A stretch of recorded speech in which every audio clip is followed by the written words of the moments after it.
Watch what you say out your mouth, cause 50 shots still turn the gun down. I'm in the hood when I'm traveling. Hood when I'm traveling. Hood when I'm traveling. Hood when I'm traveling. Get that when I'm traveling. Six pack wood when I'm traveling. Hood when I'm traveling. Hood when I'm traveling. Hood when I'm traveling.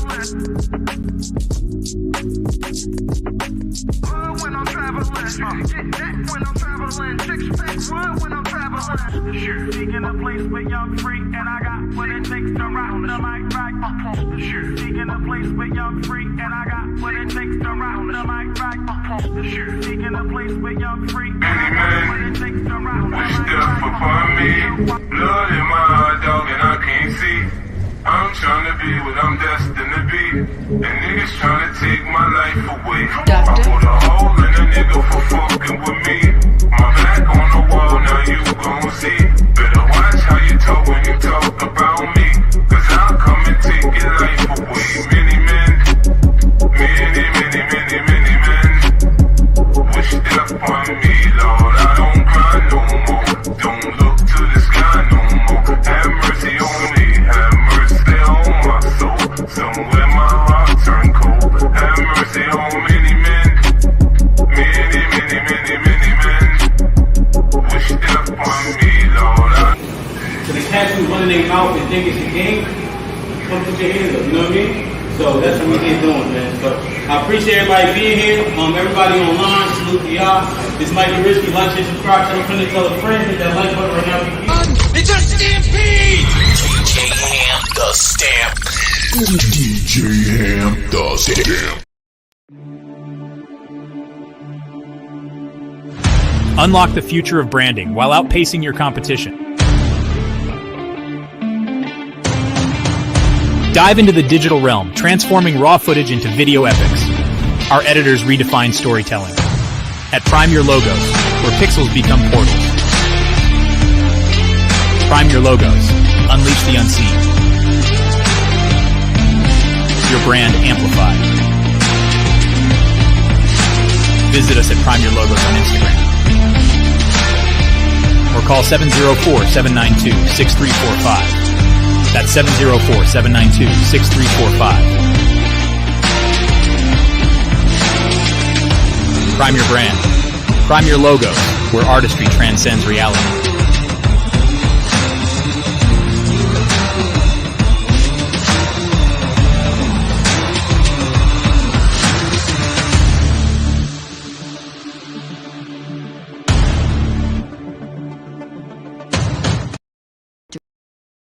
Direction, choose your own path. Don't just wear anything. Wear garments that mean something. We got hats. We got sweatshirts. We got jackets.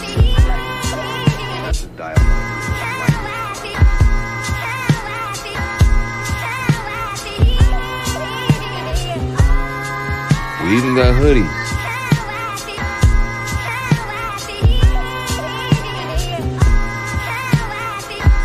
Let's not forget our classic tees. Direction, choose your own path.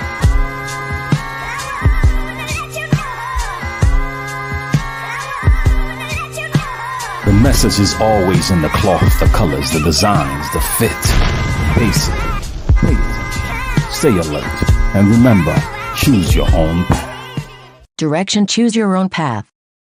You know this is the home of We Major, Me Frosty, Unfamous, and the restricted clothing brands. Let's get it.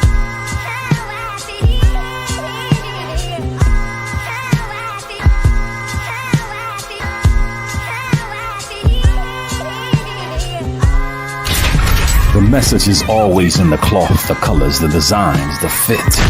Basically, pay attention, stay alert, and remember, choose your own path.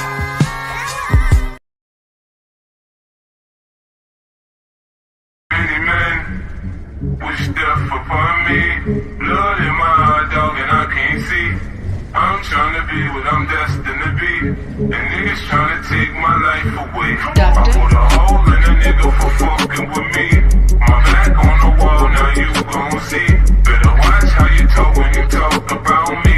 Cause I'll come and take your life away. Many men, many men wish death on me, Lord. I don't cry no more.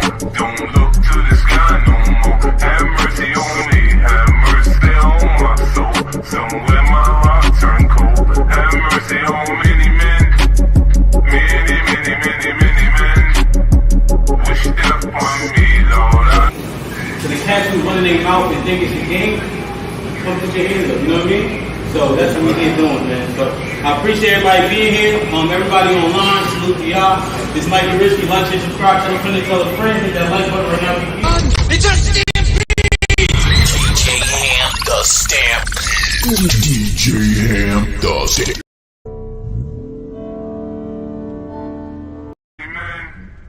Wish death upon me. Blood in my eye, dog, and I can't see. I'm trying to be what I'm destined to be. And niggas trying to take my life away. I put a hole in a nigga for fucking with me. My back on the wall, now you gon' see. Better watch how you talk when you talk about me. Cause I'll come and take your life away. Many men, many men wish death upon me, Lord. I don't cry no more. Don't look to the sky no more. Have mercy on me. Have mercy on my soul. Somewhere my heart turned cold.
Yo, what's good?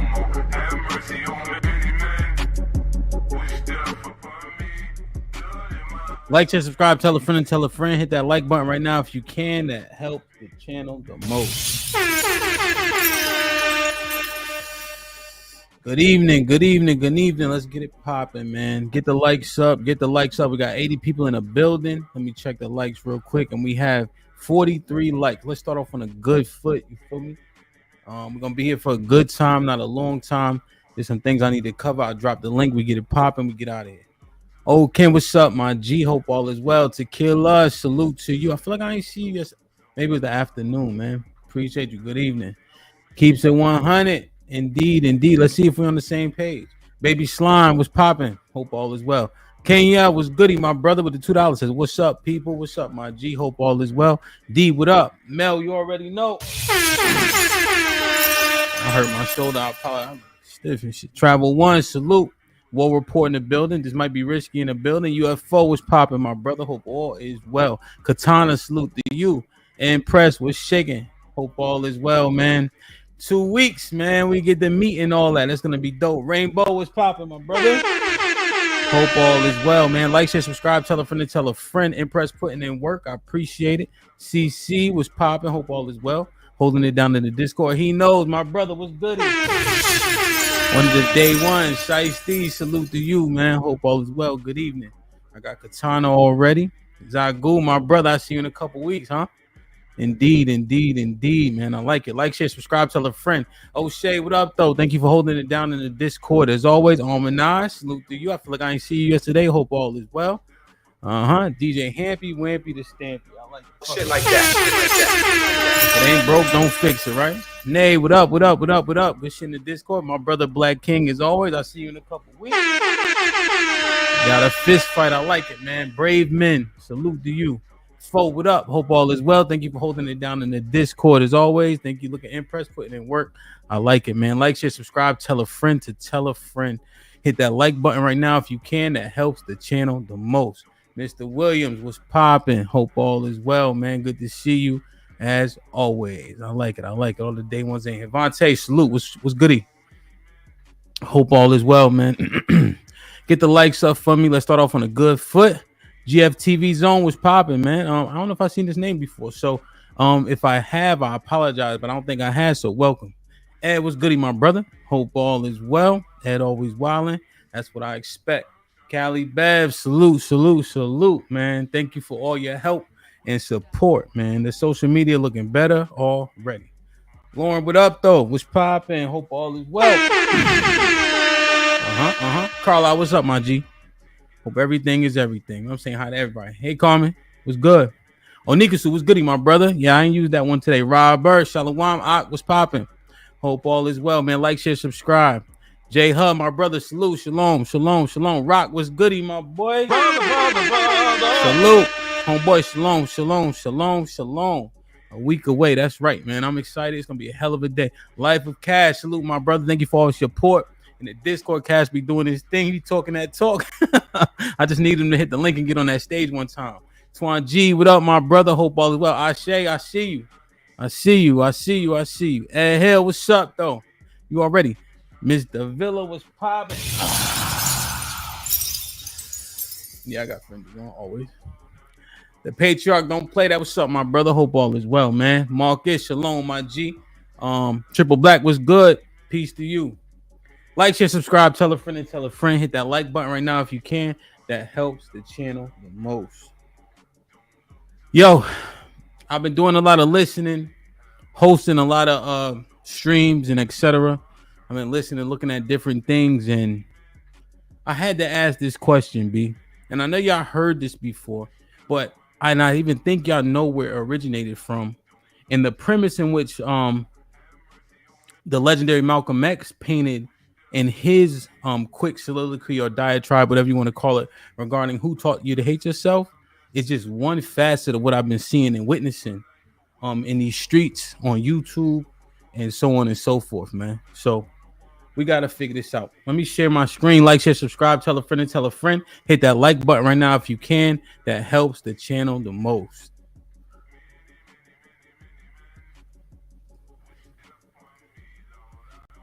Get your tickets to Houston. Get your whiskey. Get your merch. Support directioncyop.com to get it popping. Who taught you, please? Who taught you to hate the texture of your hair? Who taught you to hate the color of your skin to such extent that you bleach to get like the white man? Who taught you to hate the shape of your nose and the shape of your lips? Who taught you to hate yourself from the top of your head to the soles of your feet? Who taught you to hate your own kind? Who taught you to hate the race that you belong to? So much so that you don't want to be around each other. No, before you come asking Mr. Muhammad, does he teach hate? You should ask yourself, who taught you to hate being what God gave you?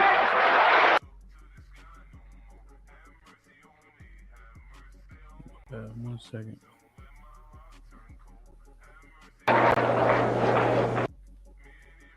One more time. Mark, what's good? Now, look at this, right? What year was this speech? Does anybody know? I'll wait till somebody gets it, right?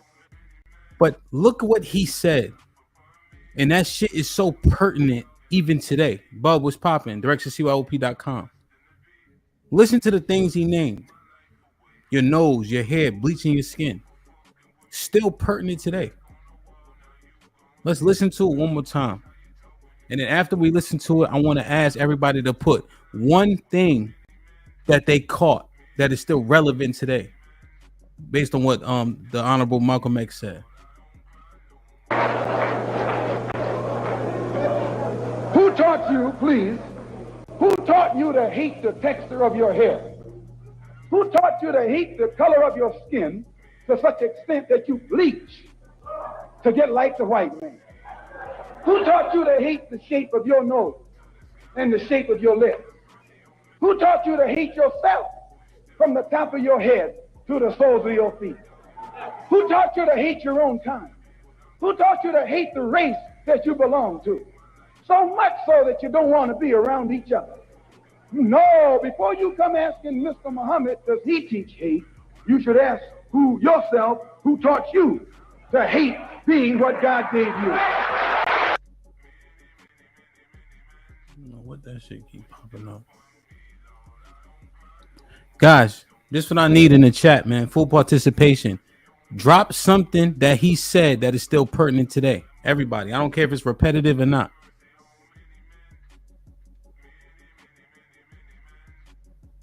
Drop one thing that you heard in the chat, even if it's repetitive, it's fine. And these things still affect us today.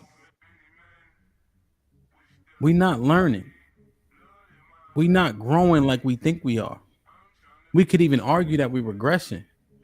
And it shows in our conversations constantly. There's a couple things. 455, salute my brother. 455 been here since day one. CJ, salute to you. Angry Snowman was popping, man. I miss you. Hope all is well, man. Night was good. These things still affect us today. What does that say about our mindset? I was assessing our conversations, right? And I just want that to marinate, right? I'm going to let Malcolm say what he said. I'm going to let that marinate. I'm going to let y'all ponder all those things that are still relevant and how much of an issue that actually is. Kasim, OG, what's goody? Young, salute. The bleaching of the skin, right? Like Relly says, she never seen that before. But that's crazy. Like we almost would think that that's a new thing. We've always been in this perpetual hell for so long. It's highly problematic. And then what do we contribute to perpetuate the negativity? There's a thing I wanna go through first and foremost. I don't even know if it's first and foremost. I gave myself the liberty to not be too organized because I wanted to be as organic as possible. This shit right here, man. Every time we having a conversation, I'm wondering, are we talking at or to each other? Put a 1 in the chat, we talking at each other. Put a 2 in the chat, we talking to each other the majority of the time that we have these conversations. What's up, Ash? What's up, J-Hub? Oh, I seen J-Hub already. I'm Dala Awuta. I hope I'm saying it right. I know I probably didn't. What's up, Chocolate Bunny? If it's a consensus 1, think about that for a second. Who's complicit? The people doing it, the people conducting it, the people listen to it. We have unanimous ones that we talk at each other during our conversations. Think about that. Put a 1 in the chat if that's embarrassing. Who do you edify talking at people? What's up, Josh? What's up, Omega Dreads? What's up, Judah Shalom? Who do you edify by talking at people? It's a constant battle, right? To just prove your point regardless of who hears it. What's up, Trinidad? Let me show y'all this, man. Like, share, subscribe, tell a friend, and tell a friend. Hit that like button right now if you can. That helps the channel the most. This isn't a 1-to-1 comparison, but this is what happens when we just talking at each other on a consistent basis. This is 1 Corinthians chapter 4. He that speaketh in an unknown tongue edifieth himself. It's only for himself or herself. But he that prophesieth edifieth the church. Right? You talking at each other, you might as well be speaking in tongues. Because everybody just waiting for a pause and an opportunity in the conversation to say their piece. Might give a damn what the other people are saying before they spoke. He that speaketh in an unknown tongue edifieth himself, but he that prophesieth edifieth the church. You want to be a prophet, or you just want to speak in tongues so that only you understand and so you feel good about it? I would that ye all spake with tongues, but rather that you prophesied, right? You want to edify the people around you so that they can understand. For greater is he that prophesieth than he that speaketh with tongues, except he interpret, that the church may receive edification. That shit don't mean nothing to nobody if they ain't listening and can't hear you. Now, I'm using this to illustrate a point. They're speaking a language nobody can understand. I would argue if nobody can pick up what you're putting down, you're doing the same thing. Now, brethren, if I come unto you speaking with tongues, what shall I profit you? What's up, Brittany? How does that next level? What's goody? How does that benefit you? Now, brethren, if I come unto you speaking with tongues, what shall I profit you? Except I shall speak to you either by revelation or by knowledge or by prophesying or by doctrine. And even things with a life-giving sound, whether pipe or harp, except they give a distinction in the sounds, how shall it be known what is piped or harped? Right? If nobody is there, right, to interpret what's being said, you just literally speaking at people. And because it's an unknown language, it may sound impressive, but nobody learned or benefited from it.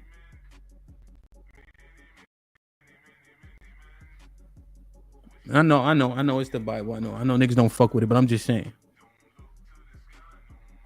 I liken this to a lot of the times when people come to the conversation to only get their shit off. And then nobody concedes. The conversations, right? And I did this on purpose, right? I was having a conversation on one of the panels, regardless of which one. And I'm literally saying, what about what this person said right before they spoke? And they'll be like, yeah. And then as they start talking, they don't address nothing that other person said. Because they literally waiting for their turn. Yeah, Carla, I get it. Like I said, I'm here for a good time, not a long time. All don't mean all. This is 1 Corinthians 14, starting at 4, right? But talking at versus talking to. There's a comment that's made every so often. It's like, oh, if Hamp said it, then y'all understand it. Well, maybe how I'm saying it, the frame of reference I'm coming from, my intention, could be the reason why people are like, oh, okay, I get it now. Because if they know you only talking to edify yourself, and you're not really here for edification, and the one time you try to edify people, you expect them to discern it properly, it's far-fetched that shit gonna happen. Because you've been here for yourself for too long. Let's keep this in mind, myself included. Talking at versus talking to. We have to know the difference if we really want to edify and help people like we say we do. Like, share, subscribe, tell a friend and tell a friend. Hit that like button right now if you can. That helps the channel the most. Miss Valerie, what's up? Everybody do me a favor and say hello to Miss Valerie Smith in the building. Salute to Miss Valerie Smith for the first 20 ball of the day.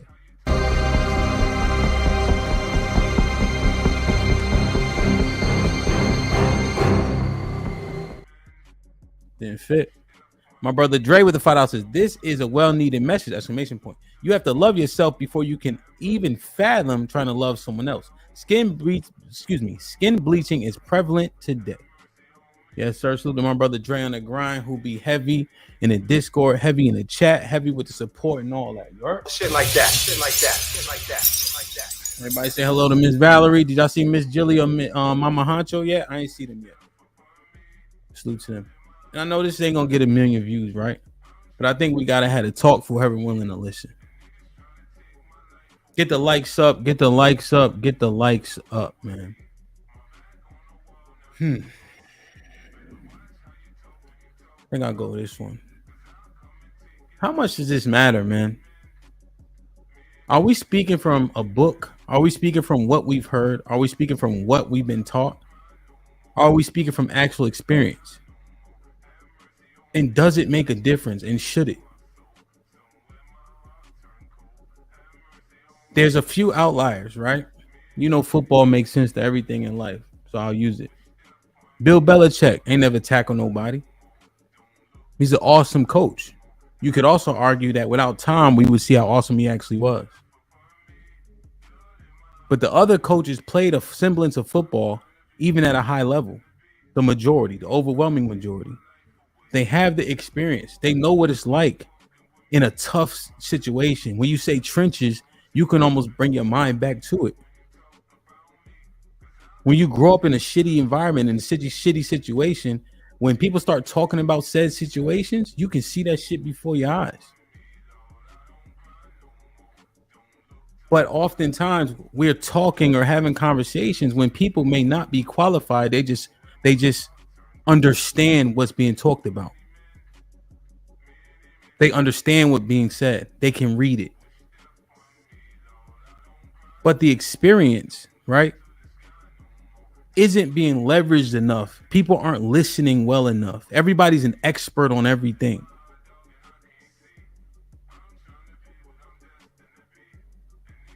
And that seems highly problematic, right? Because you can convey it, right, to where you think you can fit in until it's time to play the game. I remember we was getting ready for a flag football game. This dude was talking about, oh yeah, he talking about all this NFL shit, you know, right? Then we get on the field, and I'm like, hey, we in match 3. So if your man press 5 yards, you got to go with him no matter what. If number 1 goes 9 and number 2 goes out and up or hitch, or if he curls it in, you still got to stay because we playing match 3. He's like, okay, but you know it's a okay, like you don't know what the fuck I'm talking about. You have no clue. But you was able to fake it until it was time to play the game. Then once it was time to play the game, we realized you have no clue. You have no business being out here. That has to matter, even in a conversation. Mr. Payne, long-winded as hell, but I let him talk. He been there. Wisdom requires time. You can learn, 100%. You can learn, right? You can understand a concept, but it's nothing like bringing that concept to fruition. So I want us to be cognizant of that, you know? People speak very authoritatively, having no experience. I think you can certainly be a part of conversation, but to be trying to run it and act like you know more than the people who've been through the trenches is problematic. Let me show y'all this. Like, share, subscribe, tell a friend to tell a friend. Hit that like button right now if you can. That helps the channel the most. By no means are we dismissing young ones or people who are novice, but you take a position. Like if I'm talking to Mr. Fantastic about basketball or Corey Love, I'm just using names that you guys may know. I'm going to ask different questions. I played in 8th grade, but I'm not going to sit here acting like I know enough or more than them when they invested time, energy, and heart into that shit. Emphasis on the heart. I know that shit ain't easy. I talk shit because, you know, I ain't, you know, it's just fun talking shit about basketball. Let me show y'all this. So this is 1 Timothy 3. Salute to the 200 people in the building. Art was goody. DC was shaking. Marcus, I got you already. I like it, man. This is important, right? So these are 2 different positions, right? But this is Paul edifying Timothy when he's going down to Asia Minor. He's saying, okay, here's how you got to organize the people once you get there. People that you like rise up or bring up to help lead these churches. This is a truth. This 1 Timothy 3. This is a true saying.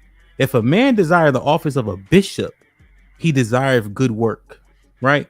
This man wants to be exalted. He wants to be a leader. That means he desires to do good work. A bishop, A bishop, can I move this? Yeah.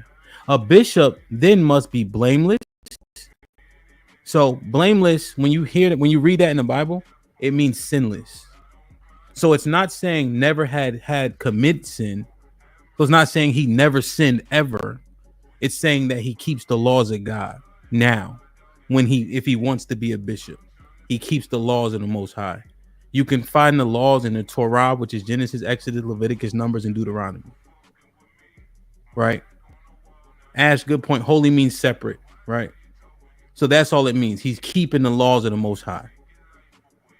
Not saying he never sinned, but if he wants to do this role, he has to be blameless once he decides and takes on that mantle. The husband of one wife, right? That's important for bishops specifically, because men can have more than one wife. But if you want to be a bishop, it wants you to maintain a level of focus, right? So a husband of one wife, vigilant, sober, of good behavior, given to hospitality, has an aptitude to teach, not given to wine. So he doesn't drink, the bishop. No striker, not greedy or filthy liquor, but patient, not a brawler, not covetous. One that ruleth well in his own house, having his children subject with all gravity, right? So he's here.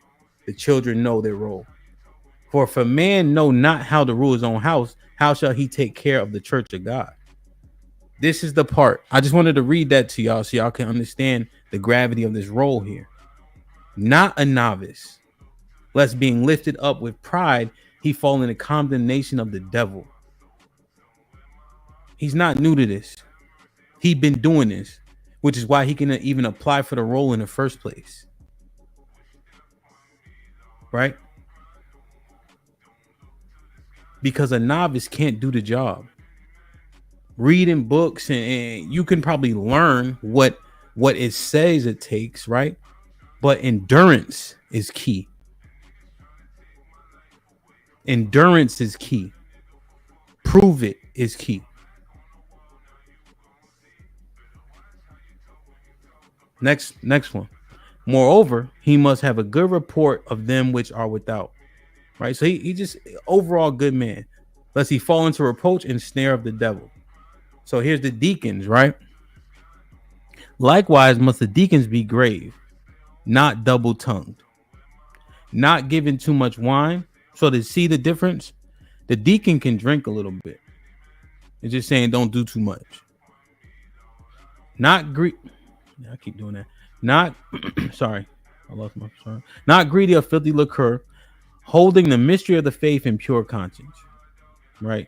So his messaging is based on the faith here, right?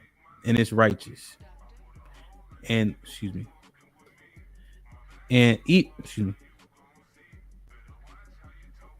keep highlighting this shit by accident. Hold on. Okay. And also first be proved.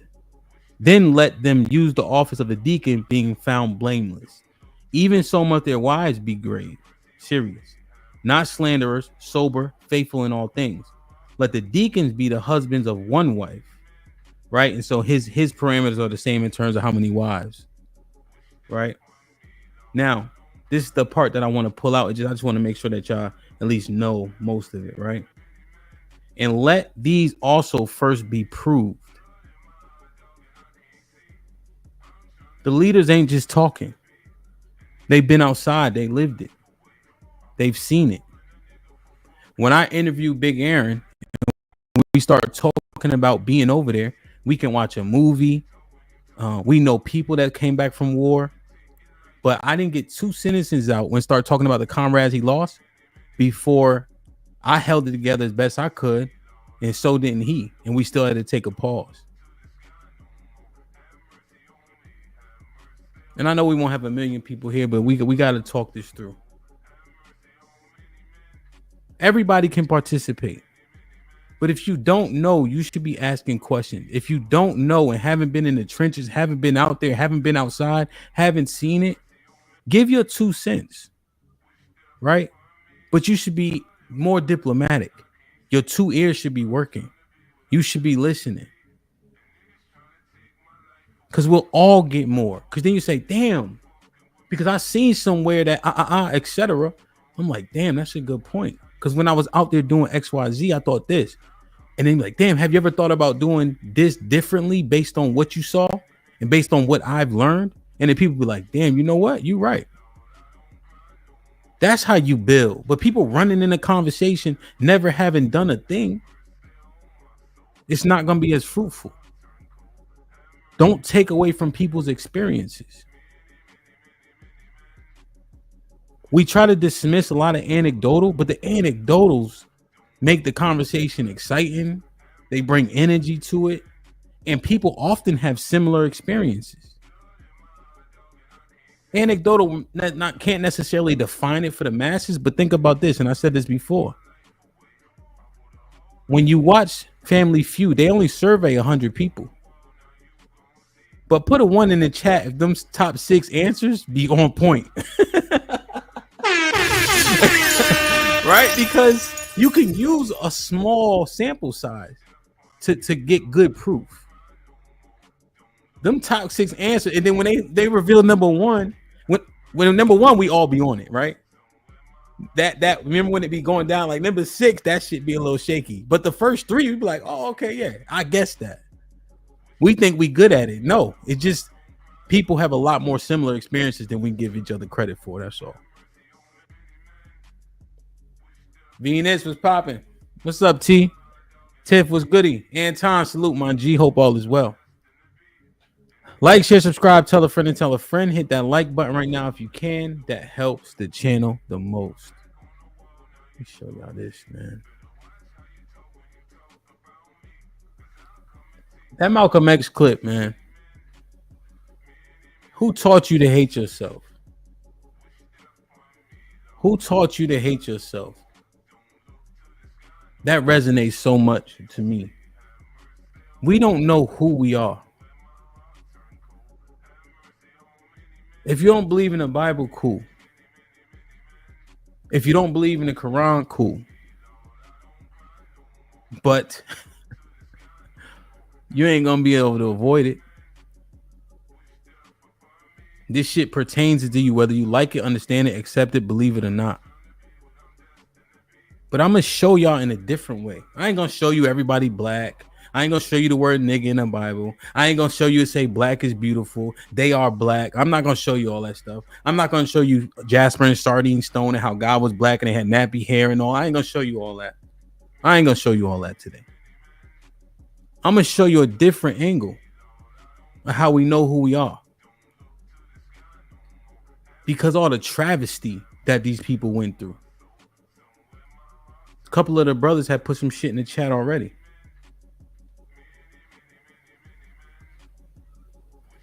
Let me show y'all this. This is a shame, though, how we know. If you believe in the Bible, it's 18 nations in the Bible. You got to come from one of them. Hosea is a Hebrew Israelite here. He says, my people are destroyed for a lack of knowledge. Because thou hast rejected knowledge, I will also reject thee, that thou shalt be no priest to me. Seeing thou hast forgotten the laws of thy God, I will also forget thy children. Who's that? In that first line, give me a group of people. Tell me a group of people. You want to hide it from a nigga? Put in the book, yeah?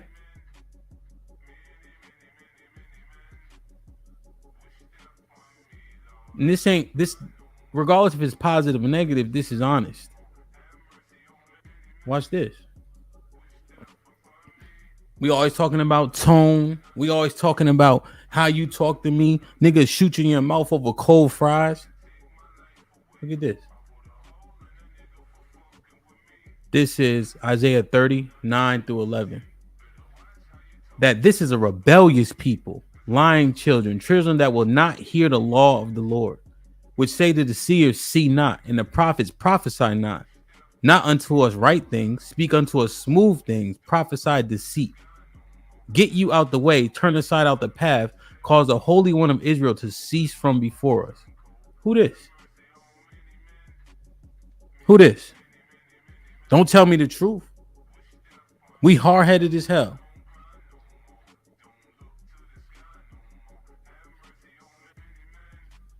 This ain't fun, but it's true. Huh? You can't tell nobody nothing. Not around here. We first got to make sure you check in. All the rappers got to check in where they go from, where they go to. Rebellious people, lying children. Tell the seers, see not. Tell the prophets, prophesy not. Speak unto us smooth things, prophesy deceit. Who is this? Shit ain't fun for me. Look at this. Deuteronomy 28 and 48. Therefore shalt thou serve thine enemies. We don't own nothing. Our dollar leaves our community in what? How long is it, y'all? 7 seconds? Which the Lord shall send against thee in hunger and in thirst and in nakedness and in want of all things. He shall put a yoke of iron upon thy neck until he have destroyed you. Who is this? Who is this, y'all?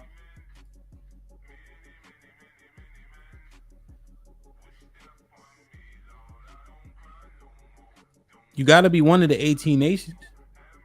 Who is this? Y'all seen this before? Y'all seen this before? You guys seen Free State Jones, right?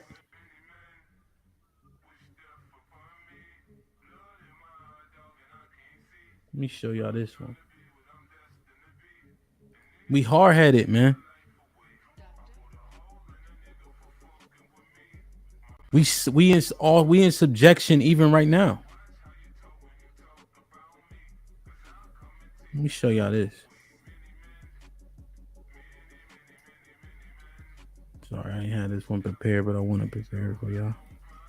I ain't rushing. Whoever listening gonna listen. Like, share, subscribe, tell a friend and tell a friend. Hit that like button right now if you can. That helps the channel the most.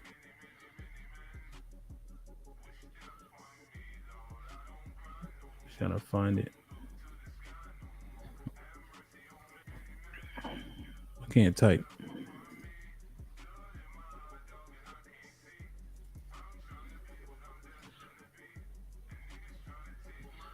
Let me show y'all this one.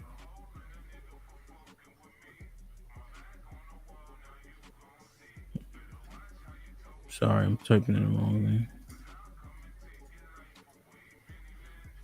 So this one right here. Who is this? This is Deuteronomy chapter 28. I'm going to jump to verse 53. Okay. Deuteronomy chapter 28. I'm going to jump to verse 53. Who is this?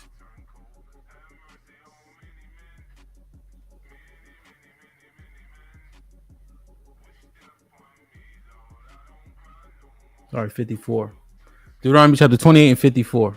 So the man that is tender among you and very delicate, his eye shall be evil towards his brother. Think about that. His eye shall be evil towards his brother. How we treat each other. And towards the wife of his bosom. How we treat each other. And towards the remnant of his children, which he shall leave.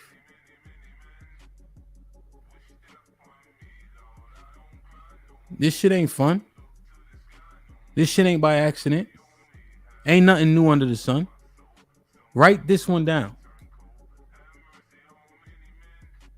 Deuteronomy 28 and 54. So that man that is tender among you and very delicate, his eye shall be evil towards his brother, and toward the wife of his bosom, and toward the remnant of his children, which he shall leave. This ain't by accident, man. But this is the shit that we perpetuate consistently. I'm not done showing us who we are. Isaiah 42 and 22. But this is a people robbed and spoiled. They are all of them. They are all of them snared in holes, and they are hid in prison houses. They are prey. They are for a prey, and none delivereth. For a spoil, and none saith, restore. Who this? Who's this? That prison shit ain't by accident. Ain't nothing new under the sun. Where you think these curses come from? Because of our conduct. How we conduct ourselves. Since the beginning. We've been doing this shit to each other. Talking at each other. Not listening. Pointing fingers.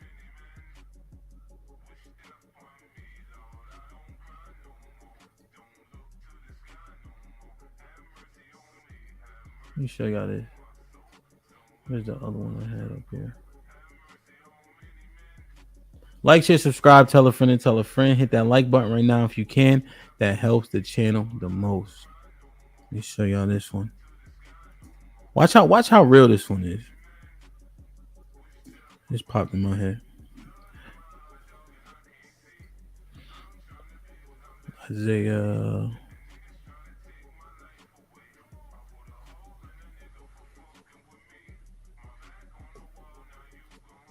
This is Isaiah chapter 3. I'm going to jump to verse 12.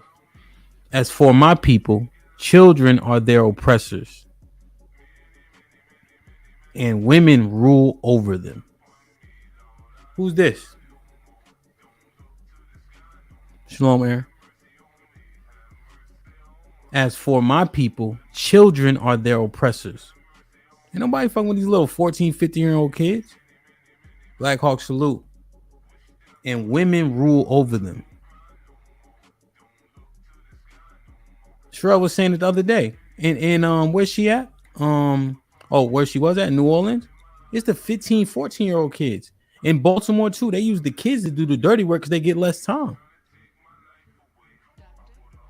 Niggas is afraid of the kids. I remember I was telling a story about how I was walking to like a bodega or something or a corner store.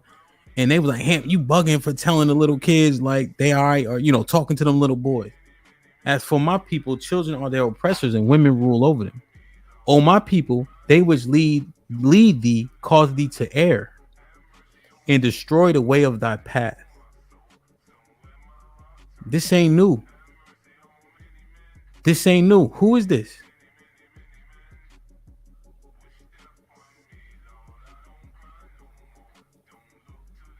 Let me show y'all. I'm just going to jump. Y'all can read Isaiah 3 for sure. Verse 16. Moreover, the Lord saith, because the daughters of Zion are haughty and walk with stretched forth necks and wanton eyes, right? Walking around, my shit don't stink. I'm in charge, right? Right? I'm going to do what I want to do. Haughty and stretched forth necks, wanton eyes, walking and mincing as they go, and making a tinkling with their feet. Therefore, the Lord will smite thee with a scab, the crown of the head of the daughters of Zion, and the Lord will discover their secret parts. What you think secret parts are? You guys, do we really think that we have such an infatuation with the weave and the braids and all that shit by accident? Our hair is beautiful, but we don't even know it. We allowed our hair to be called nappy for 100 years. Our hair is seen as ugly, and we see it ourselves. How you think we got there? Scab the crown of the head. And the hair is fine, right? But we don't see it that way. Because what did Deuteronomy 28 and 48 say? We go to our enemies for everything.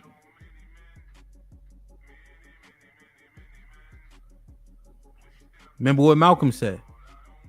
Who taught you to hate yourself? See, people are vessels. The Most High can use them for what he want to use them for.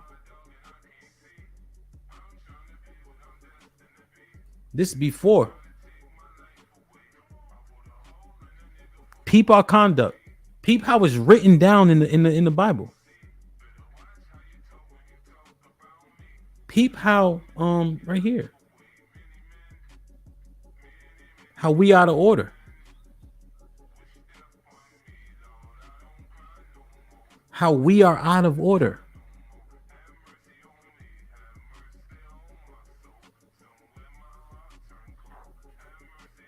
Who is this, man? Like, share, subscribe, tell a friend and tell a friend. Hit that like button right now if you can. That helps the channel. Let me show y'all something real quick. My bad. I gotta show y'all this because our shit is beautiful, but we don't see it that way. Right? Watch this.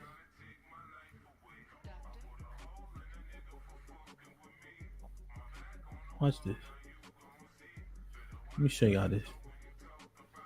It's Leviticus 13. I'm gonna jump to 30.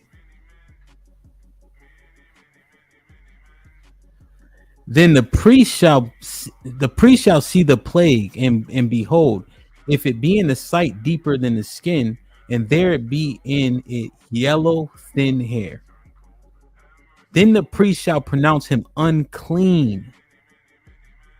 Yellow thin hair is unclean. Y'all ain't know that, huh? Yeah. It is dry scald, even a leprosy upon the head or the beard. Yellow thin hair. Who that sound like? Don't sound like you. That shit is unclean. It's leprosy of the hair. Because leprosy here is devoid of pigmentation.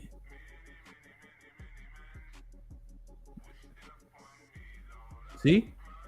But we've been spending all this time in that thinking our shit was foul. Nah, baby. Yellow thin hair. Then the priest shall pronounce him unclean. It is dry scald, even leprosy upon the head. But we've been taught for so long that shit was cool and dope. That thin yellow shit ain't the move, B. That's unclean for us. But we've been tricked. Led astray, run amok, bamboozled, hoodwinked.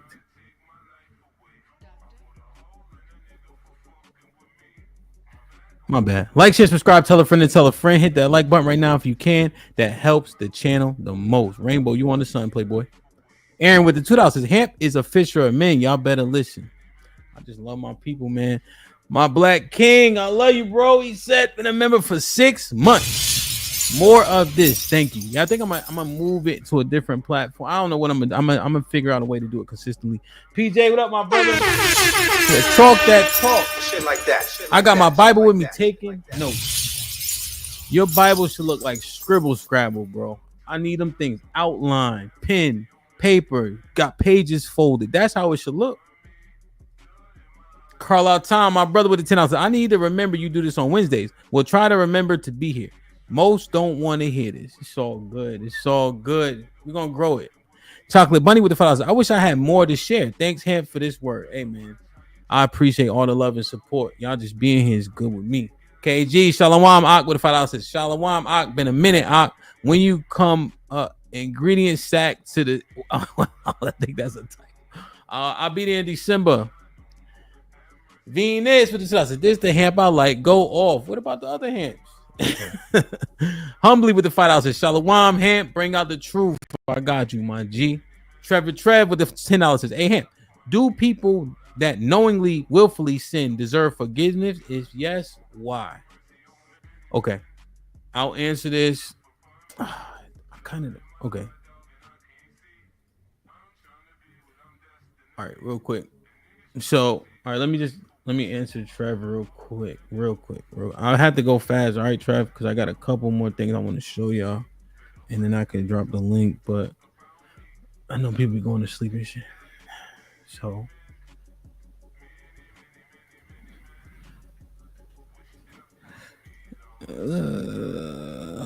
sorry. All right, so here.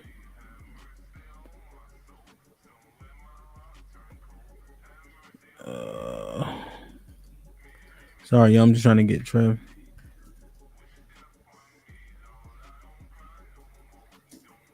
All right. So Trev, real quick.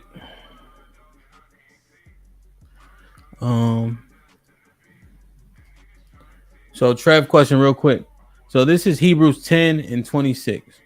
For if we sin willfully after that we have received the knowledge of the truth, there remaineth no more sacrifice for sins. Right. So if you know it's a sin and you're just doing it and think that you're going to really be able to just ask for forgiveness every time, you're sorely mistaken. It would behoove you to avoid that sin. You can't just continue to repent. Okay, so this is Hebrews 10 and 26. Trev, you can read the whole chapter. The context is here, though. For if we sin willfully after that we have received the knowledge of the truth, there remaineth no more sacrifice for sins. All right, so that's a good question, Trev. And then I'll show you one more, okay? So this for my brother Trev. Well, for everybody, right? 1 second. I keep pulling up the wrong damn link. Sorry. So this one is all right. So this one here, Trev. You know, when people are saying they know God, God knows my heart and all that, right? Well, he say, he that say, so he says, this is 1 John 2, 4 through 6, right? He that saith I know him and keepeth not his commandments is a liar, and the truth is not in him. But whoso keepeth his word, in him verily is the love of God perfected. Hereby know we that we are in him. He that saith he abideth in him ought himself also so to walk, even as he walked. Right? So if you say you know God, and this is 1 John 2, right? So if you say you know him and you don't keep in his commandments, you're a liar and the truth is not in you, right? So if you couple that with Hebrews 10, you can't just sin willfully, right? You want to be as blameless as you can. And we just lean on 1 Corinthians 4 or Philippians 4 and 13. I can do all things through Christ who strengthened me. So you take those three and you can get it done, Trev. That's no problem. Like, share, subscribe. That tell a friend to tell a friend. Hit that like button right now if you can. That helps the channel the most. This one. Salute to my brother Trev. This thing. It's not about the people so much as about the construct and what I'm about to share. The construct being a 501(c) to get the government funding and the government subsidies. There's certain things you cannot do. There's parameters that hold you to a particular accord, so to speak. Right? And so this becomes problematic for the church. Hate speech, things of that nature are forbidden if you want to maintain a 501(c).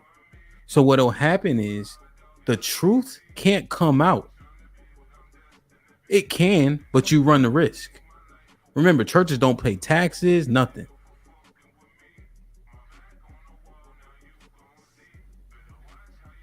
So let me show y'all this.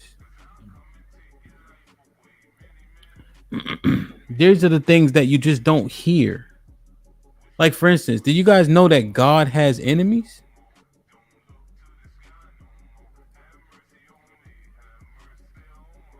This is Psalms 83. Keep now thou silence, O God. Hold not thy peace and be not still, O God. For lo, thine, so that's your enemies, right? David talking to the Most High, make a tumult. So tumult is like a crafty counsel. It's like a crafty counsel, right?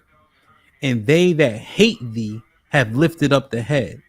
They have taken crafty counsel against your people and consulted against your hidden ones. They have said, come, let us cut them off from being a nation. Who does this sound like?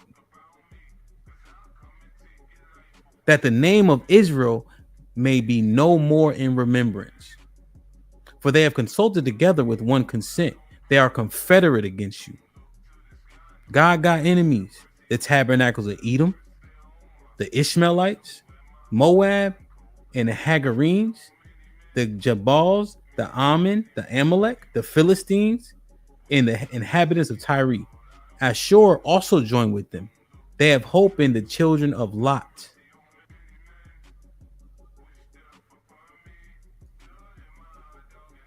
Right? But you see this. This is Psalms 83. This is what I'm saying. Like, and I'm not, and it is because the church is beholden to a thing because it has agreed to do it. So prosperity makes more sense. It keeps more money coming in. Right? Also, what does this say? God has enemies. They took up counsel against you.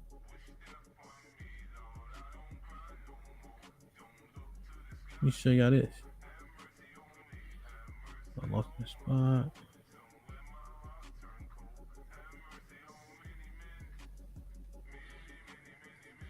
Let me show y'all this. This is 1 Kings 2 and 23 and 24. I just want to see if y'all know this type of shit is in there. And he went up. This is Isaiah. He went up thence unto Bethel. And as he was going up by the way, there came forth little children out of the city and mocked him and said unto him, go up, thou bald head, go up, thou bald head. So the kids is talking shit to him. Bald ass nigga, etc. Right? He turned back, looked at them, and cursed them in the name of the Most High, the Lord. And there came 2 she-bears out of the woods and tear 42 children of them. So it was 42 kids out there mocking Isaiah, saying, fuck out of here, bald nigga, etc. He said, all right, God gonna get y'all, little badass kids. Smoke, so I'm using old words. Deleted all 42 kids. That ain't funny, but it just sounds crazy. But it's like just little shit like this. You don't even get to these parts. You know what I'm saying? Because it's so busy. Like God gonna heal you. Keep repenting, keep coming. Don't worry about what you did. Be saved forever. But there's a lot of shit where you gotta get the true like sentiment of the Most High. Because the Most High is all things. Right? You heard DMX read Ecclesiastes 3. It's a time for everything. That all come from the Most High. Let me show y'all this. That's just a little right comic relief. Psalms 139 and 21 through 24. Do I not hate them? Right? Church don't be showing you this shit, baby. This is David talking. Do I not hate them, O Lord, that hate thee? And am I not grieved with those that rise up against me? He's saying, don't I got smoke for them niggas? I hate them with a perfect hatred. I count them my enemies. Search me, O God, and know my heart. Heart, know my mind. Try me and know my thoughts, and see if there be any wicked way in me, and lead me the way everlasting. Come on, man. David said, check me. After he said all this, what did he say about David? He said David, his friend. David talking spicy. Do I not hate them, O Lord, that hate thee? Am not I grieved with those that rise up against thee? I hate them with a perfect hatred. I count them mine enemies. You know how many times David got it popping? You know how many times David got it shaking? With his top generals, Joshua Beam, other niggas was running, they wasn't. Joshua Beam smite, I think it was like 300 Philistines by himself.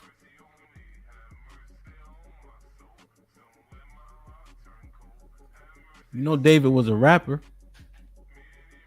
This is Psalms 137. I'm going to jump to verse 7. Remember, O Lord, the children of Edom in the day of Jerusalem, who said, raise it, even the foundation thereof.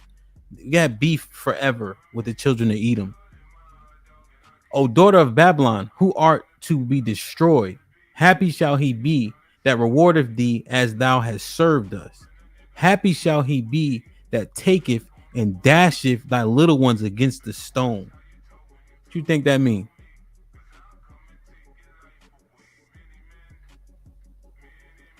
What you think that mean? It's talking about kids and all that. Happy shall he be that taketh and dasheth thy little ones against the stones. This is what beef look like.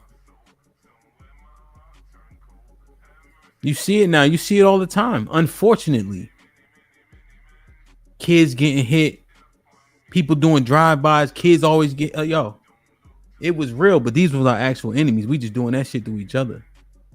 But this is in the Bible. This is David. You could argue David was the first gangster rapper ever. Like, share, subscribe, tell a friend to tell a friend. Hit that like button right now if you can. That helps the channel the most. And remember, Dave is a man after God's own heart. That's important, man. Aaron with the $2 says, can you show them God enemies in the New Testament? Yeah, I can. Trevor with the $2 says, thanks, Ham. Salute, my brother. Appreciate the question. Love C with the $2 says, John 3:19 through 21. Do you want me to read that? See? Jonathan with the 20. Perfect. He says, for the collection plate, salute, my brother. Hope all is well, man. Appreciate you. One more thing I wanted to show y'all. Do you know in the Bible that the Bible, I just want to show y'all a few things that, you know, you maybe don't understand. The Bible is not monotheistic, right? There's several gods in the Bible. Psalms 82:6, we are gods. I just wanted to show y'all this. So we're here at 2 Kings 17:33. They feared the Lord and served their own gods after the manner of the nations whom they carried away from thence. Because the God that we read about in the Bible is not the God of everybody in the Bible. Unto this day, they do after the former manners. They fear not the Lord, neither do they after their statutes, or after their ordinances, or after the law and the commandment which the Lord commanded the children of Jacob, who named Israel, with whom the Lord made a covenant and charged them, saying, ye shall not fear other gods, nor bow yourself to them, nor serve them, nor sacrifice them. I'm just showing y'all just a couple things that you probably won't hear in our churches. Right? Because it's not beneficial necessarily. Right? And so I just want to show y'all just things that you may not know that are in the Bible.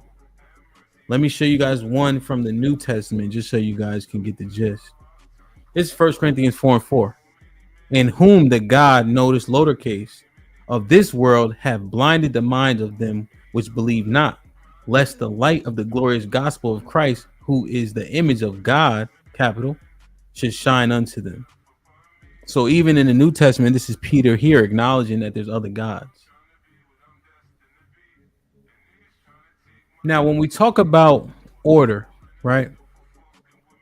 Those just little excerpts. Y'all can read more about those. I had these as separate, but I'm going to put them together.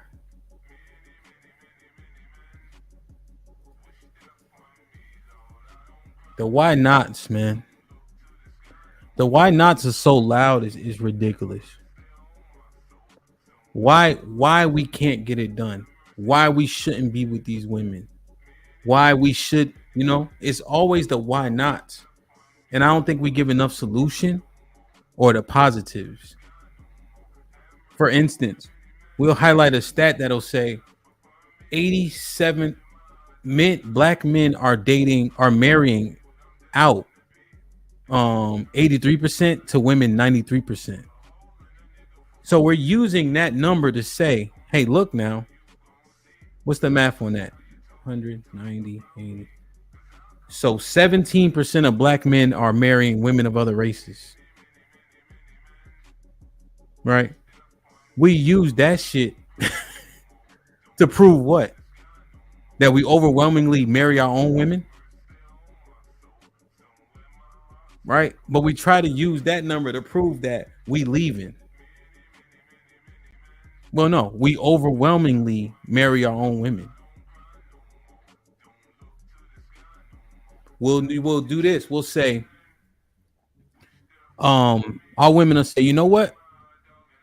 We should go date men of other races. But we'll also tell them in the same breath, y'all don't nobody want y'all. Y'all the most undesirable. And then we feel away when they say, all right, we out of here. But the truth is, we desire them more than most. We just want them good. We don't want them bad. But we'll clash with ourselves unnecessarily. Yo, shorty, Isaiah 3, that's you right now. I need you in Proverbs 31 with me. They get on our nerves, but who want fucking hot dog water for the rest of their life? If you don't get it, you won't get it. It's not exonerating them, but the things we say, you got to make sure we consistent. You in Isaiah 3 right now, sweetheart.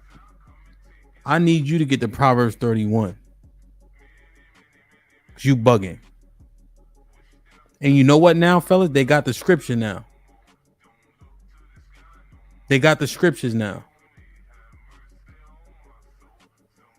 So now they know, I'm literally acting like my ancestors.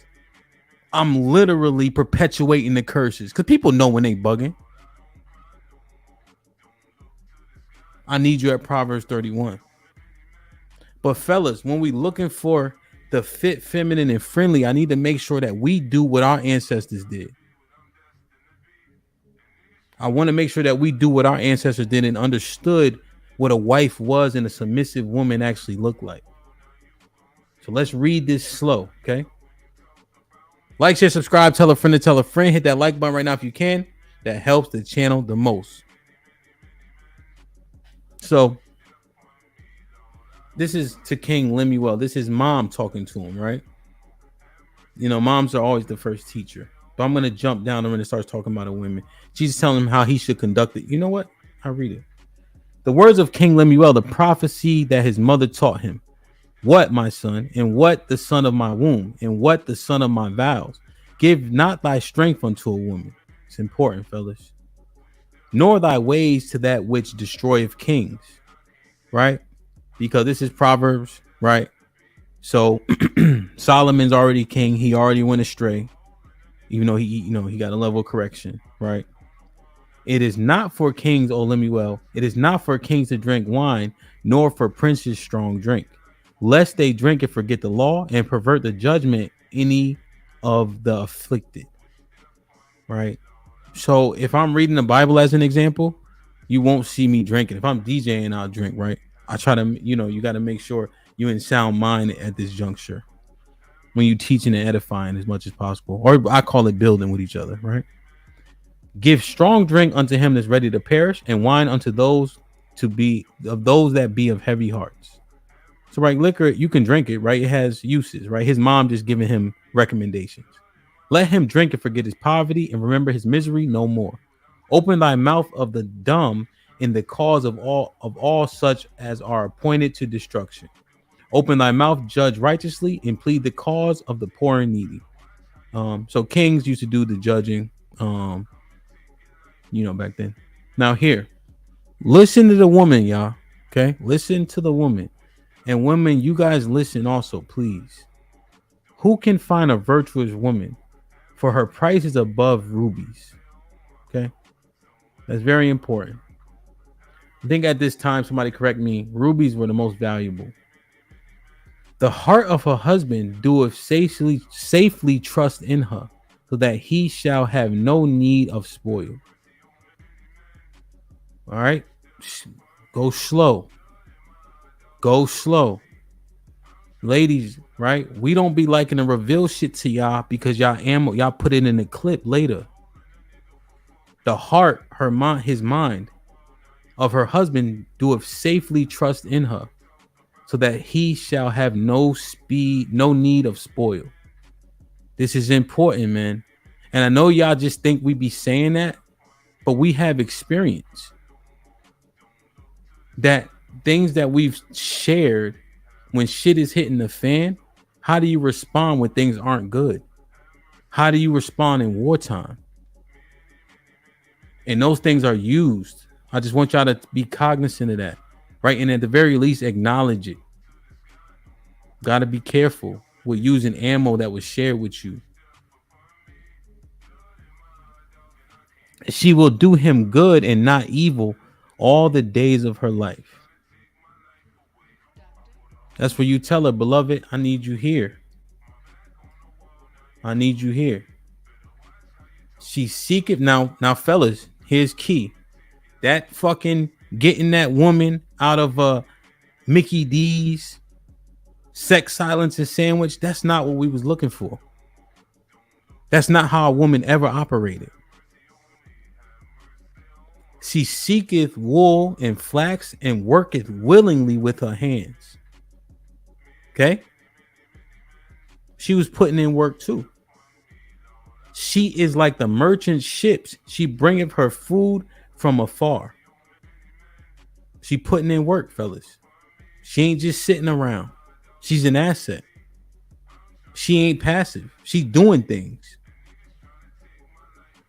She riseth also while it is yet night, and giveth meat to her household and a portion to her maidens. She taking care of everybody while working. While everybody's sleeping, she making sure everybody got food. They made fun of that lady that she was a doctor. Her husband was too. She was cooking. She did like a 12-hour shift, came home and cooked and all that for her husband. Because you know what? That's what our women are capable of. That's the shit that they can do. Feel me? We the best of the best. The salt of the earth. Who you think that is? But look, I just want to make sure the ladies, y'all understand this. Working and came home and made sure everybody was fed. And she got maidens. Making sure they had their food too. She considereth the field and buyeth it. With the fruit of her hand, she planteth a vineyard. Come on, man. Come on. She girdeth her loins with strength and strengthened her arms. She grabbed the nuts, man. Intestinal fortitude, testicular fortitude for the fellas, right? She perceiveth that her merchandise is good. Her candle goeth not out by night. She doing her thing, man. Good product. Taking care of her family, taking care of her household, putting in work with her own hands. She layeth her hands a spindle, and her hands hold the distaff, right? So look how much work she putting in. Super resourceful, Love C. A bunch of intestinal fortitude, hardworking, caring, right? Unselfish. She stretched out her hand to the poor. Yea, she reached forth her hands to the needy. That's the nurture. That's the nurture. That's the nurture. She is not afraid of the snow for her household, for all her household are clothed with scarlet. Come on, man. Look at her reasons for doing this shit. Look at her reasons for doing it. She ain't trying to edify herself. She unselfish. She making sure everybody good. She maketh herself coverings of tapestry. Her clothing is silk and purple. She decked out. She dressed clean. She dressed nice. What y'all thought? Let me show y'all this. Who this talking about? I'm gonna go right back to this, but you know they always talk about we wear flashy clothes, we be decked out, we wear our money on our sleeve. and we get demonized for it because they think we have poor financial literacy. I understand that point. Let me just show y'all this real quick. Let me show you how the Israelites used to get it popping. Ezekiel 16 and 11, and 10. Clothed thee also with broidered work, and shod thee with badger skin, and girded thee about with fine linen, and I covered thee with silk. I decked thee also with ornaments, and put bracelets upon thy hands, and a chain on thy neck. And I put a jewel on my forehead, and earrings in thy ears, and a beautiful crown upon thy head. Thus was decked with silver, with gold and silver, and thy raiment was fine linen and silk embroidered work. Thou didst eat fine flour and honey and oil, and thou was exceeding beautiful, and thou didst prosper into the kingdom. Perfect. We've been on this type of time already, man. Let nobody tell you different, man. Now back to it. My bad. I got distracted. Just act like we don't be. You know what I'm saying? Like that's all. So now here's key. Her husband ain't no slouch. Her husband ain't no slouch. He only needed one bar. Her husband is known in the gates when he sitteth among the elders of the land. Her husband got stain. He got motion. He got clout. He ain't no slouch. Back to her. She maketh fine linen and selleth it, and delivereth girdles unto the merchant. She hustling. Strength and honor are her clothing, and she shall rejoice time to come. She opened her mouth with wisdom, and in her tongue is the law of kindness. So, remember that conversation we were having? Okay, now I'm done. I ain't talking about the drip no more. But, right? This is the majority of what she's saying. She opened her mouth with wisdom, so she can edify. She's smart. She's been through it. She's seen things. And her tongue is the law of kindness, though. She can offer correction to the kids. She can offer recommendations. She can voice her opinion. But look at her tongue. It's the law of kindness. Come on, y'all. Stop. We got to stop doing what we want to do. We got to stop doing what we want to do. She looketh well to the ways of her household, and eateth not the bread of idleness. She making her house a spick and span. Now I will say, black women, for the most part, aside from y'all goddamn bedroom and, and sink in your, if you have like a in suite bathroom, we take pride in this. We take pride in keeping our houses clean. Her children arise up and call her blessed. Her husband also, and praiseth her. Right? He put the battery in her back, man. He exalt her. Feel me? Because she doing all these things for the sake of her family. She ain't doing them for her. Many daughters have done virtuously, but thou excellest them all. She the top of the top. Favor is deceitful and beauty is vain, but a woman that feareth the Lord shall be praised. Give her the fruits of her hands, and let her own works praise her in the gates. All right. Remember, she's unselfish. She's willing to do all this for the sake of her family. Right. Of course, her husband honors her because everything she does, she's a reflection of him. Because he ain't no slouch. She the top of it, though. Okay. Now, I ask y'all, and you don't have to answer this. Are you her? Are you Isaiah 3? Or are you this one? Like, share, subscribe, tell a friend and tell a friend. Hit that like button right now if you can. That helps the channel the most. Aaron with the $5 said the realest thing I heard today was, why lay with someone if you don't see a family with someone? Why lay with them? Don't have to worry about slip ups. That's solid. Let me show y'all this though. I'm gonna skip to the part So this is my recommendation for another Bible. The G&T. Okay. This is Sirach 26. So ladies, are you the lady out of Isaiah 3? Are you the woman out of Proverbs 31? Or this is the book of Sirach, Ecclesiasticus chapter 26. Let me go to the excerpt.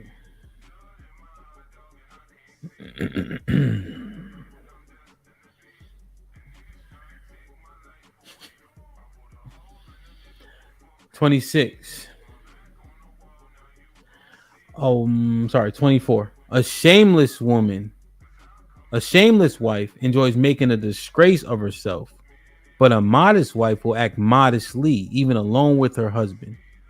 A self-willed woman is a bitch, but a woman with a sense of decency honors the Lord. A wife who honors her husband will seem wise to everyone, but if she dishonors him by her overbearing attitude, everyone will know that she is ungodly. Fortunate is the husband of a good wife, because he will live twice as long. See, ladies, we know that. We give we do better. A self-willed woman is a bitch. The Bible said it.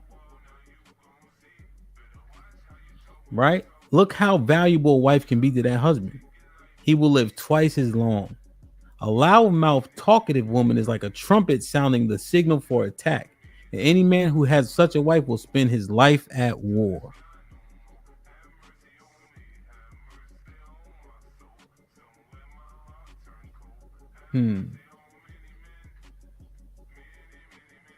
Let that marinate. Let me read a couple positives real quick. Now, fellas, think about this. This is 23. A lawless man will get a godless wife as he deserves, but a man who honors the Lord will have a devout wife. A shameless wife enjoys making a disgrace of her husband. And so I read that one, right? So, fellas,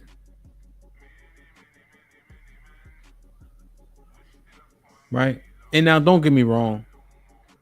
You got people who they'll appear one way, act another, fall away from the truth, etc. Right? And you'll be doing a good job. But just please take heed to this.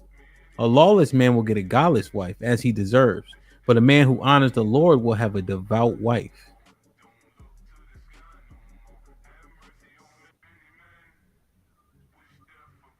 Okay? A shameless wife enjoys making a disgrace of herself, but a modest wife will act modestly even alone with her husband. A self-willed woman is a bitch, but a woman with a sense of decency honors the Lord. A wife who honors her husband will seem wise to everyone, but if she dishonors him by her overbearing attitude, everyone will know that she is ungodly.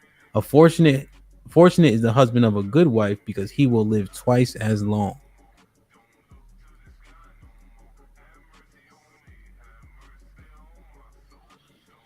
Damn. Perfect. So, I just want y'all to understand, right? I know we act how we want. We do what we need to do. We do what we think we're doing correctly. I just ask you, fellas, are you the man that deserves a wife who is not godless? Are you the man that's supposed to live twice as long with a good wife? Ladies, are you the woman in Proverbs 31? Are you the woman in Isaiah 3? Or the book of Ecclesiasticus chapter 26? This ain't a question for you to answer for me. It's just a question that you got to answer for yourself. She was dope as hell in Proverbs 31, and she was unselfish. And she didn't need to praise herself because her husband praised her. Her husband showed her love, applauded her, supported her. And he wasn't no slouch either.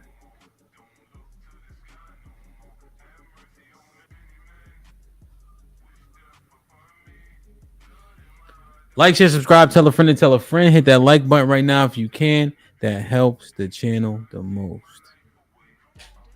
I appreciate y'all listening. I dropped the link for a hot second. I told you I was here for a good time, not a long time. I just want us to think through to different segments that we hit today. And I know like the shows about the Bible aren't the most popular, but I know that I have to do them because I think that we all build together. And I learn from you guys, the comments, everything as well, you know.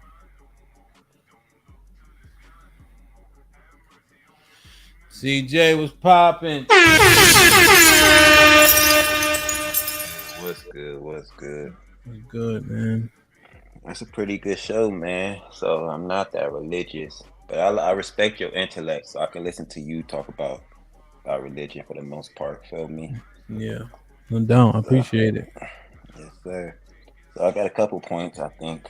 Good. The first one was about the kind of like the title of the show or the video you played with Malcolm X. Mm-hmm. It's talking about why do we hate ourselves? And I was listening, I heard the video. So it's been a minute, but it was Judge Joe Brown and Tommy. They were having a discussion, and he said this analogy about how hard it is to tame male horses. So they tame the female horses, and then the male horses like the female horses so much they kind of acquiesce to what the female horses want. And I was thinking about how to say it, and I think so. He referenced that to the Jim Crow, and that's how they control black men. They're using the black women to control us. And then I was thinking about how to say it, and I thought about Adam and Eve. Like, that's how they use Adam or Eve to control Adam, like talking to Adam instead of talking to Eve, you know? Like, they kind of went to her route, feel me? Yeah, I think even in that instance, Adam took zero accountability. So even after she takes the fruit, so to speak, right? They both knew they weren't supposed to eat off that tree, right? Just for sake of the conversation. She goes to him, explains to him, and he acquiesces. That's on him. And then when God comes and asks them, Adam's like, well, nigga, it's the woman you gave me. So Adam wasn't accountable at all, which I think is a bigger issue, CJ, especially because I think men follow orders. We follow orders a little better. What you think? It's harder to I agree, but I think it's harder to turn a man against his people than it is a woman. So I think that's why they use the women to turn us against our people. But and one more, I think I was gonna say, like, I try to listen to the older about the older men. I think you was kind of talking about this, like, if we should respect their wisdom. So I try to listen to the older gentlemen, feel me, and I listen because I respect knowledge, feel me, and I think older gentlemen they should have the most knowledge. Mm-hmm. So I listen until I hear a contradiction, then I'll try to chime in or try to understand to hear how they'll justify the contradiction. Okay. And if they kind of wiggle out or like they show that they aren't someone that I could listen to, like, I respect intelligence. I'm big on that. Like, I always tell people around me how smart they are if I think they're smart. So I think intelligence should be put on a higher pedestal, if you want to say it like that. Okay. Now when you hear the older gentleman talking, you know if it's bull. I get it, like, but when we ask for clarity, how do we do it? You know, so like let's say I'm learning something that you already know well, and I hear something that goes against what I've learned. Do I call it out or do I ask for clarity though? Clarity, yeah, ask for clarity. And so when we're conversing with the older or just a subject that we may be slightly novice in, do we call it out or do we ask for clarity? Generally speaking, we try to call it out, but it seems like sometimes they don't listen to us for some reason. Like, they don't listen to. Oh, that's what I had. They don't listen to understand.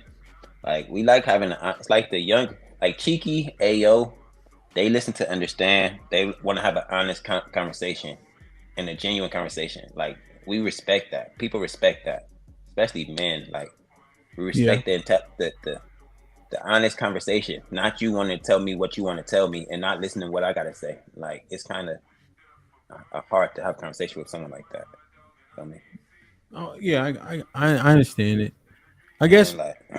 Well, see, I guess my approach usually, I'm just like, well, what about this, right? Because I heard this, I understand this part. This is the part I'm having trouble with. And then if they can't break it down, at that point, I might be like, all right, OG. Now you know that I know that was some bullshit, but I try to give them an opportunity to clarify the point, or at least lead them to the point where they know it don't make sense. I just think, see, when we jump on motherfuckers, now it's just a fight. But I know y'all get fed up more quickly than I do. Y'all be like, that's bullshit. But I just wonder if we would have more understanding if we kind of like, well, tell me more. Feel me?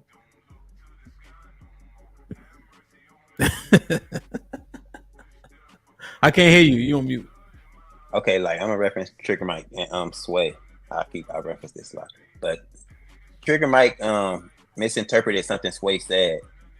But instead of listening to instead of listening to Sway and saying, hey, because Sway was like, bro, you misinterpreting what I'm saying. Trigger Mike kept saying, let me finish. I'm like, why do they keep doing this shit? Instead of wanting to hear what the person's actually said, so you can address that, instead of addressing what the fuck you wanted to address. Well, it doesn't make sense. And as an older gentleman, you should be able to understand, hey, all right, I misinterpreted it, so let him get out what he want to say before I address something that's irrelevant. Yeah, I think that's a great example to use. Because I usually, when I'm teasing Trigger Mike, if you notice, I'll be like, go ahead, Mike, talk. I know you don't give a damn what I just said. You just wait. So yeah, I can see that being a good example of being a good example. And I think, CJ, see, for you, I think you listen a lot more because you kind of knew. So I think a lot of them come from an era where you had to get your shit off when it was your time. And so it don't lead to as much dialogue as if we could benefit from. So I think I do hear you jump on a lot of points because you are listening to people when they talking. So I said I am listening, right? Yeah. Now you might be listening to poke a hole in it, but you listening for what they saying as opposed to waiting your turn. Yeah. So I try my best, Sometimes I do. Sometimes I do jump in a little too quick before I hear the whole statement. But I'll be quiet before, like, if I don't just keep going just to get my shit off, Yeah. You have like a decent amount of decorum after your Tourette's turn off. Yeah, because you have like a Tourette's and you're like, oh, all right, my bad. But yeah, so I think, so. But yeah, the Bible stuff, I think I agree with most of it. Feel me?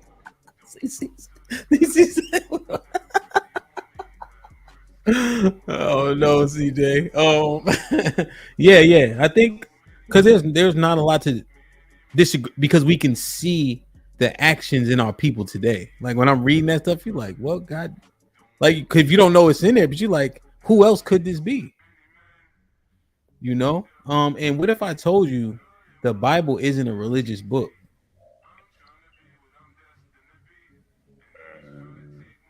What kind of book is it? What kind of book is it then? It's a book, history book. It's a book of laws, statutes, and commandments, and stories to further the point. Yeah, I think I agree with that. Okay. Yeah, I can see it like that. I can see it that way. Yeah. Yeah, that makes sense. That makes sense.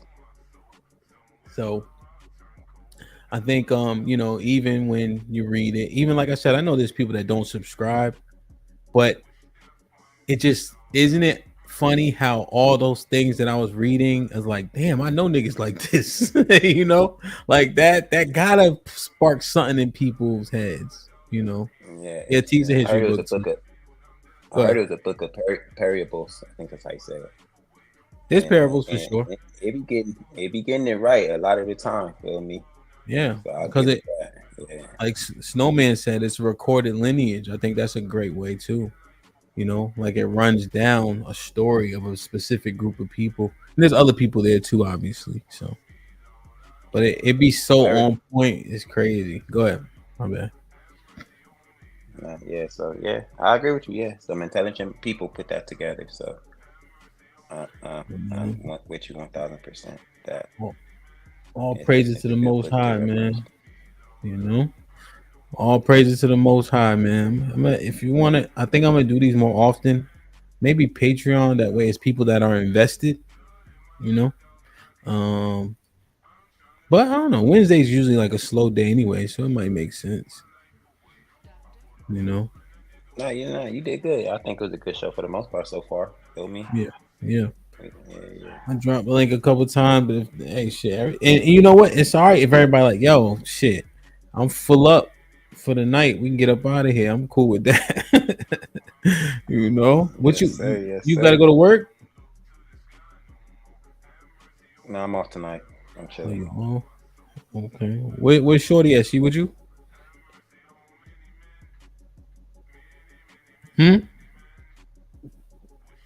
My bad. My shit breaking up. What you say? Shorty with you? No, she at the house. She chilling. Okay. And yeah, I was thinking like she is a good girl. I don't know if I want that. She works for me. She do her thing. She don't mind spending money if she have to.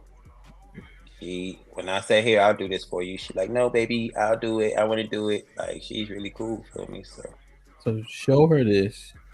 Show her Proverbs 31. And I went through it before, but you gotta go slow and then make sure we asked our women, I still say our, compare themselves to the women in Isaiah 3 and the women in the where it says self-willed woman is a bitch, the book of Ecclesiasticus. Like, which woman are you? And if people are honest with themselves, I think they'll work towards being the woman they want to be. You know? So I and in the keep same getting the call, and I'm trying to write this down. You said what was the verses? Hold on. Mm-hmm. What was the verses, brother? Proverbs 31. You can the whole chapter. Oh my God, not my internet. We can see you. There you go. What was the verses? Proverbs 31 is the whole chapter, pretty much. Proverbs 31. And then the book of Sirach is Sirach,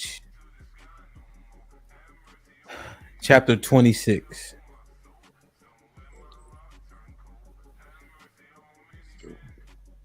And then the book of Isaiah, chapter 3, start at verse 10 and then read down.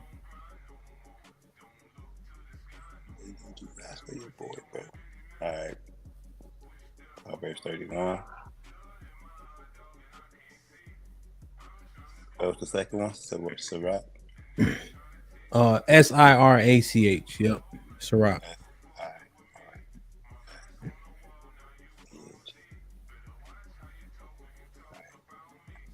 And you can read the whole thing. The verse that's the shocker is verse 23. Yes, sir. Nay, I see you. Nay, are you coming up? Oh, there's go. Nay, what's popping? What's up? What's up? See, I'm here watching Lele with my daughter. Oh, what'd you say, Nay?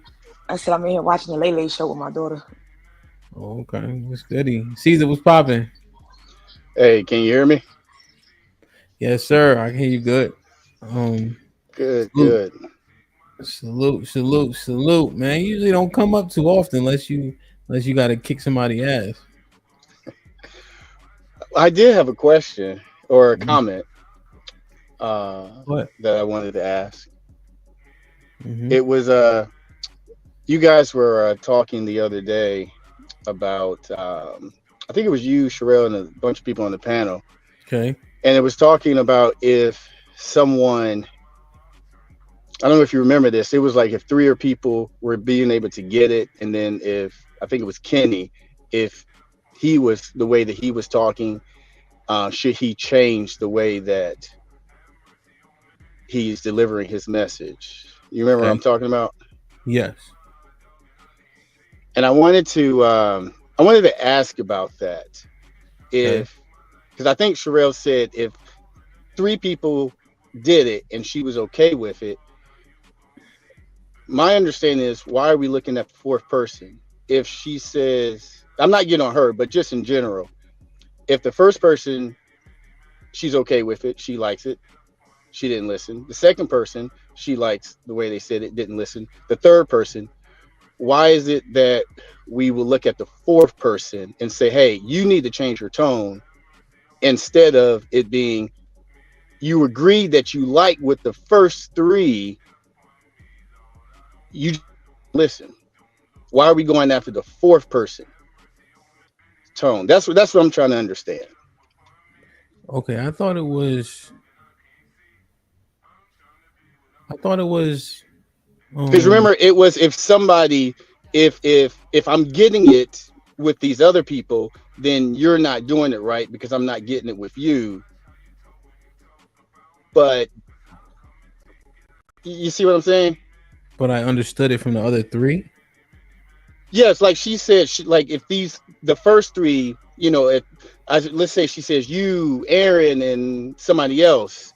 If they say, hey, these guys did it correctly, I understood how they, delivered the message. But the way that the 4th person does, let's say CJ, I don't like how he delivers the message. In this hypothetical, why would we get on CJ if they didn't listen to the first 3? Why get on CJ the way he's delivering it in this hypothetical example? Oh, well, I think in the hypothetical, CJ's taking the exception to the fact that they're not getting it. Just if I go back to the show, so CJ would be mad that they're not getting it from him, but they're understanding the other 3. So CJ don't got no business being mad. Either you just take the fact that they can't hear you, or change your delivery so that they can, so you can be part of the people who can edify. Should it not matter that the first 3 she didn't listen to in the first place? Does that not matter? That would be a different from what happened on Tuesday. So are you asking a different question? Are you saying that? Well, I'm trying to. I'm trying to get the understanding, because we've had a couple of times where it would be, hey, this guy is not explaining it, or we don't like the tone, or the way that this person delivered. Same thing happened with. And I'm saying, if somebody is giving something repeatedly over and over and over again, and they say that person, hey, I like the way that this person is delivering it, but they're not changing anything, why do we go to the other person that they don't like delivering it and not focus on, well, why didn't you just listen to the first 3 that you said that you liked? Okay, I think that's fair. Yeah, so if you can hear me, the conduct should change. But if it doesn't change, then it's inconsequential Right. whether you listen to the 4th person. Exactly. Okay. So we see similar conduct. Are you just saying, even though they can hear certain men? So what's the difference? Yes, it means that they don't want to. It doesn't matter the way, if CJ says it, because you didn't listen to the people that you agreed with.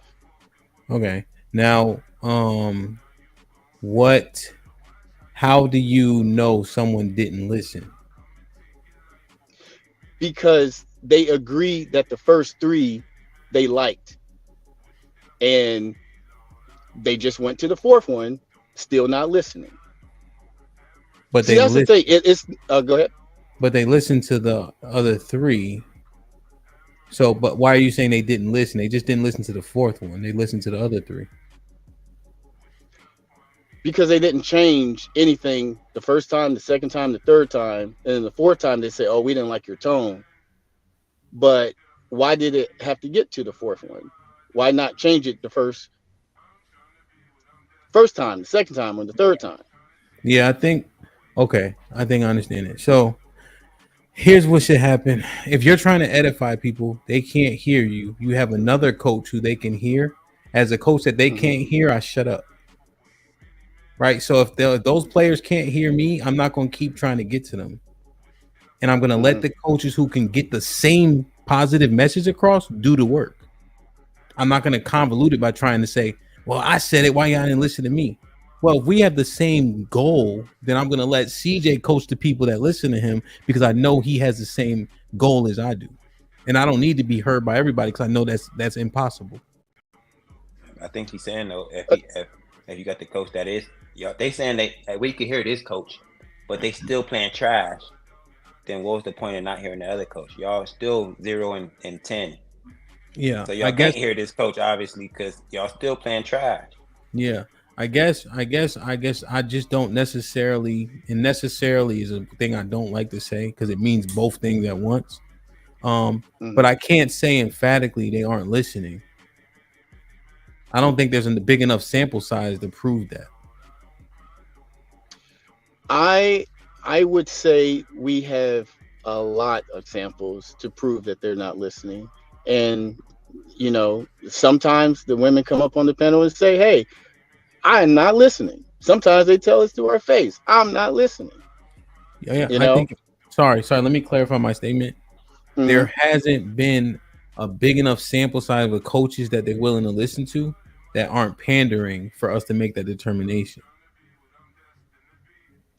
I think that would be true if we're doing the one-to-one. Like if you go to this one coach and it's not working, then you go to this other one coach and then it does. But if you have, in this, back to the original hypothetical, you've talked to 4 people, 3 you listened to, but the 4th one you did not. Isn't that giving you more of a sample since it's more than just one-to-one? Like it's 3 other people that they both, they agree with. Well, so here's my anecdotal experience, right? And I know you guys heard it before, and even men will say that to men. They'll be like, "Oh, when Hamp said, now y'all can hear it." I think we just gotta is there a big enough sample of that happening, or is it mostly like y'all niggas shut the fuck up? But it's the delivery that you give it. See, there we go. There it is. It's the truth though. It's the truth. Like, okay, so women can get up here. Us women can get up here and say, because I don't say too much, but the women can get up here and say something, and y'all will push back. But just as soon as Hemp say it, it's like, oh, we get it, we understand. No, don't do that, CJ. I mean, Hemp is good at explaining shit. I'll give him that.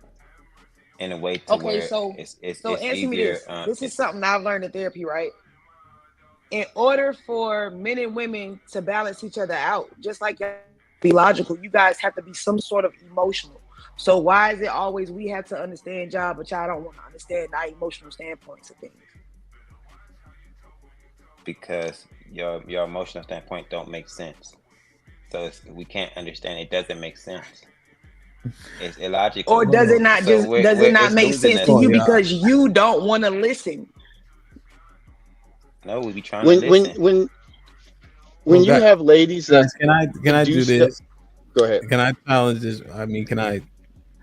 Nay, did you have a biblical question before we go this way? I do. I was just all night messing with y'all. I was waiting on Caesar to finish my day. Go ahead. I'm gonna let Caesar finish and then I'm gonna ask because I want no, because Caesar, because you was already amped to go with y'all already want to talk about this. So Caesar smart as he ain't gonna forget nothing. Trust me. What was your biblical question? Okay, so when speaking, because I'm not a Bible girl, you know what I'm saying? I'm not a religious person. But when listening to me neither. A lot of your shows and then listening to or looking at what I grew up around as far as like the Christians in my family, when traditional value points from then to now, like it's a lot have changed. It's a lot that has changed, right? But what is it like? How can I put this? So the women that you spoke of, Okay.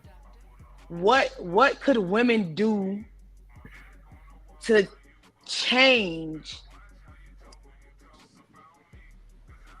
to become those women? You know what I'm saying? Like, if it makes sense. You know what I'm saying?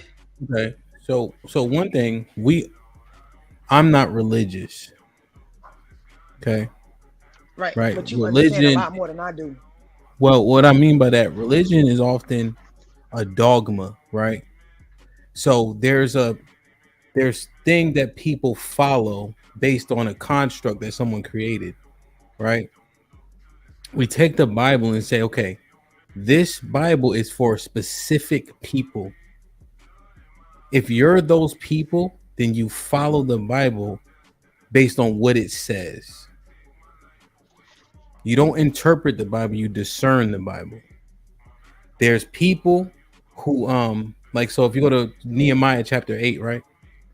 There were certain scribes and teachers who actually taught. Everybody didn't have the book of the law to teach. Now that everybody has access, everybody thinks they have the same level of discernment, and that's where we go astray. Right? So the way those women become those women is because there's no other option. You see what I'm saying? There isn't an option to be Isaiah 3. Why would you want to be her? Or the Ecclesiasticus 26. Why would you want to be her? You should opt in to be the righteous woman that is glorified by her husband. Right? So when you look at her and you look at her conduct, you work towards that to the best of your ability. If you follow the laws of the Most High, that'll help you get in line. You stop consuming certain foods just to show yourself discipline, right? Because how you do anything is how you do everything. You hold yourself accountable. And remember, her husband wasn't no slouch. So now if you align with a man that is submissive to the Most High and follows his laws, it'll be easier for you to submit to him, right? Because you can see that he has something holding himself accountable. Therefore, you have no excuse. Right? But just do one thing at a time, little by little, the little engine that could. Follow this law. That makes sense. Yeah. Follow this law, then follow that law, then keep working it until you get to all 613. and then you keep reading Proverbs 31, and you keep working towards being that type of woman. And you'll get there. That makes sense. I'm trying to understand. Yeah. I'm learning. Don't take no shorts. Do you take shorts in real life? If I owe, so sorry, that might be up north from me.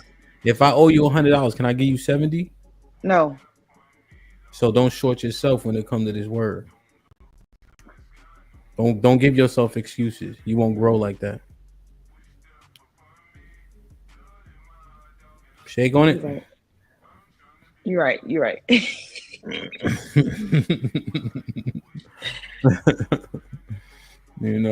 So yeah, but I want to say I'm proud of you for asking the question, and the work can start now. I mean, it ain't easy. Definitely. I've definitely been working. Like, that's why I'm tuned in every day. I learn a lot from y'all.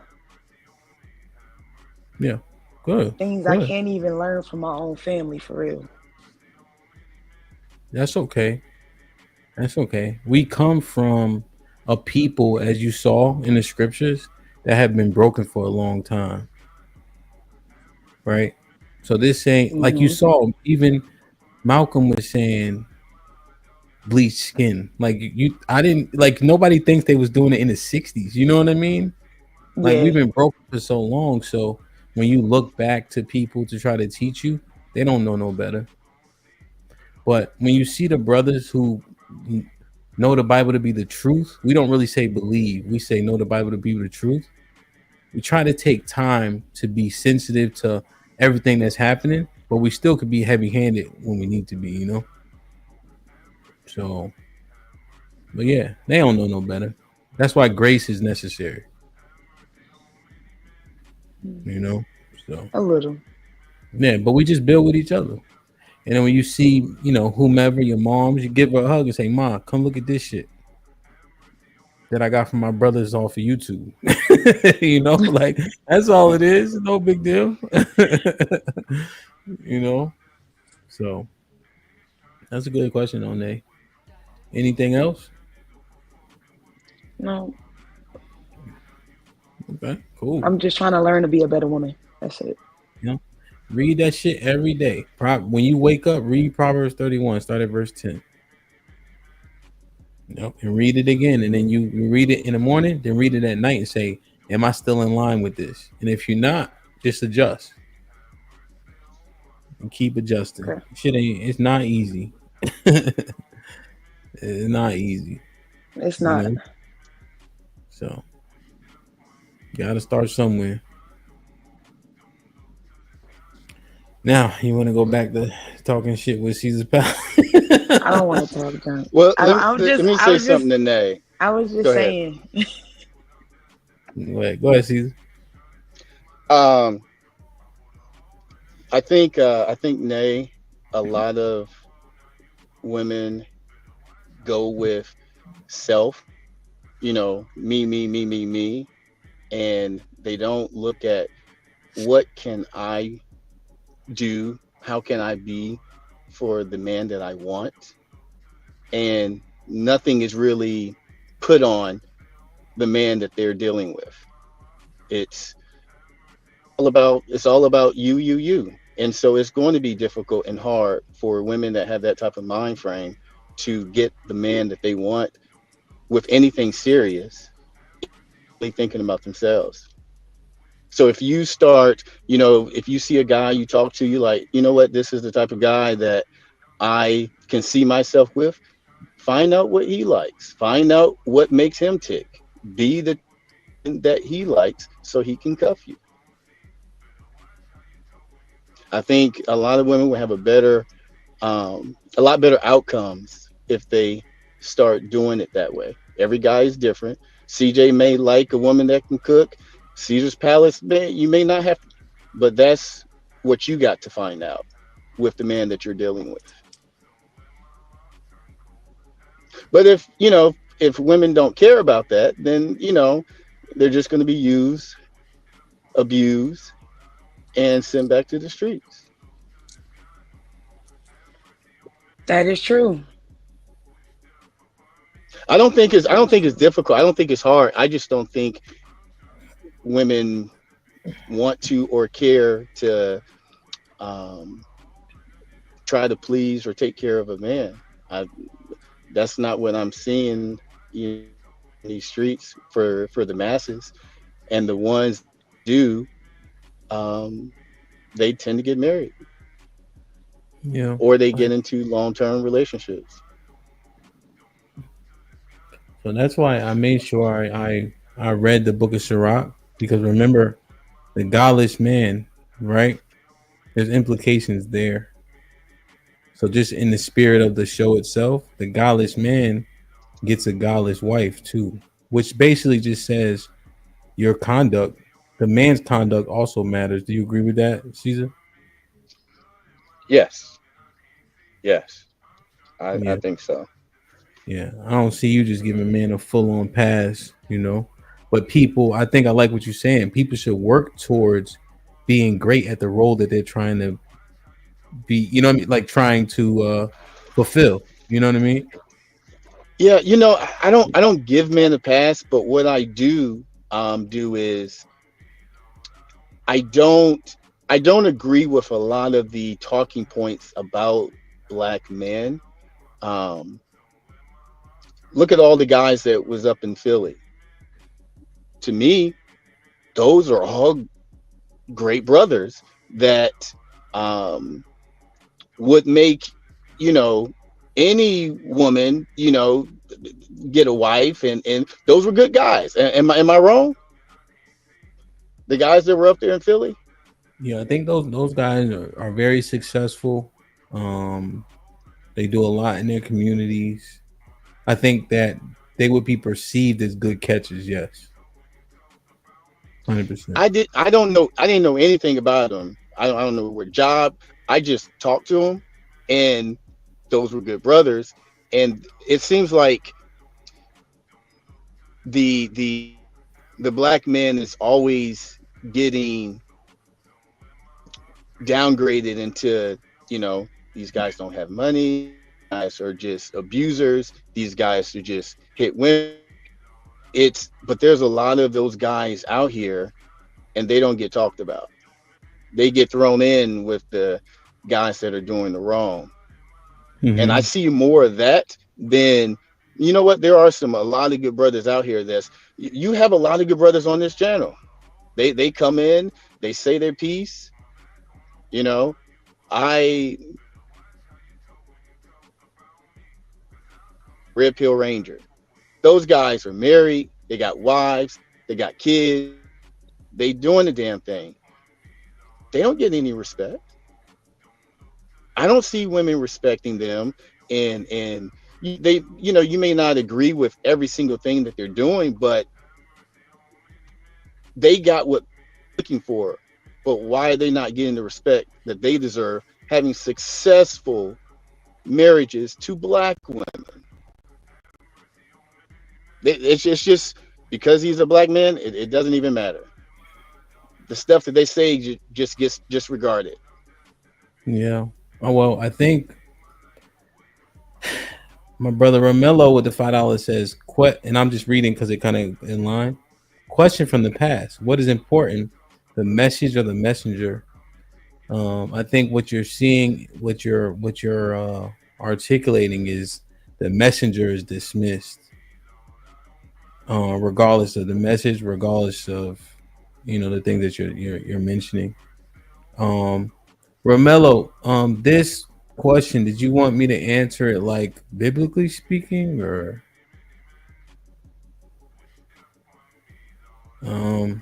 Well, go ahead.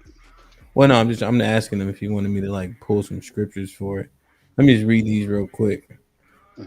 Sorry, my shoulder, man. I can't even hit this button. Romello been a member for 7 months. Salute, my brother. He said, I would like to have a Book of Enoch session. I have questions. Yeah, so I don't subscribe to the Book of Enoch, Romello, but we can definitely dissect it, though. He knows better. What's Bobby? He knows, been a member for 11 months. He's a hand with the knowledge again, man. Yeah, man. I realize the people that come for this, they like really want to hear it. So, I got one more. Does being Black King with the $5 says, does being agnostic means that one is lawless? Well, yeah. I mean, if you don't believe in the Most High according to the scriptures, you would be lawless. Now, there are laws that you naturally keep, right? Like for instance, like if you just don't, let's say, like what can I use as a good? Well, I guess like sexuality preferences, right? So if you are a heterosexual man, you would be keeping, 10, 12 laws right there, right? And you weren't like a weirdo. You would be keeping 12 laws just naturally because you don't have those proclivities. So you would be lawless because there's a whole bunch of laws you wouldn't follow, but you wouldn't be void of following the law, right? There's a lot of laws that we have, like don't murder people, that you would follow, which is also a part of the commandments, if that makes sense. Black King. So there'd be a bunch of fall. Romello with this other answer in scripture, please. Okay, let me see real quick. Let me go to Proverbs 26. Sorry, Caesar, I just want to answer this real quick. Yeah, Black King, it's not gray. I'm just saying that you follow several laws of the Most High just by trying to be a quote unquote good person. So it's not gray. Now, you wouldn't be lawless because that would mean you were following none of the laws. That's why I'm answering as such. But you're not following a lot of the laws, though. So you would still be condemned when the Most High come back. Just to clarify. Okay, Proverbs 26. Okay. Messenger, right? He said messenger versus the message. So the fool is a person, right? So answer not a fool according to his folly, lest thou also be like unto him. Answer a fool according to his folly, lest he be wise in his own conceit. He that sendeth a message by the hand of a fool, cut it off the feet and drinketh damage. And then, sorry, I'm off the fly. I'm thinking Ecclesiastes. Okay. So this is Ecclesiastes 13 and 23. When a rich man speaketh, every man holdeth his tongue, and look what he saith. They extol it to the clouds. But if a poor man speak, they say, what fellow is this? And if he stumble, they will help to overthrow him. So, whether we like it or not, even in the Bible, the person talking matters. Whether we like, you know what I mean? Should it? I think we can argue that all day long. But depending on who's saying it, people will or will not pay attention, Romello. So even right here, it's like that the nigga that's broke talking, niggas just tripping while he hitting the ground already. So so yeah, man, it matters. Whether or not we like it is another conversation, But yeah, they say overthrow that nigga, let him fall. But the rich man talk, we push that to the heavens. And we see that a lot in our community. This is how you know this is us, right? Our leaders are rappers in sports stars. Like why do they have the microphone? Like why is LeBron James the one speaking for us? Because he can shoot a basketball. But he has influence, right? So the messenger, yeah, matters. And I think the Bible coincides with that. Just to answer the question. I hope I did good. What was the first super? What did it say again? Yeah, go ahead. Oh, listen, not a fool according to his folly. No. Was it Romello? Well, I think it was the first one you read. He said, messenger or message. Messenger or message. Yeah. I just on the verses how the person of influence, which is the messenger, matters to the majority of people. That's all. It per the Bible, So what if you're Deion Sanders, right? Mm-hmm. And you have a bunch of 5-star recruits, right?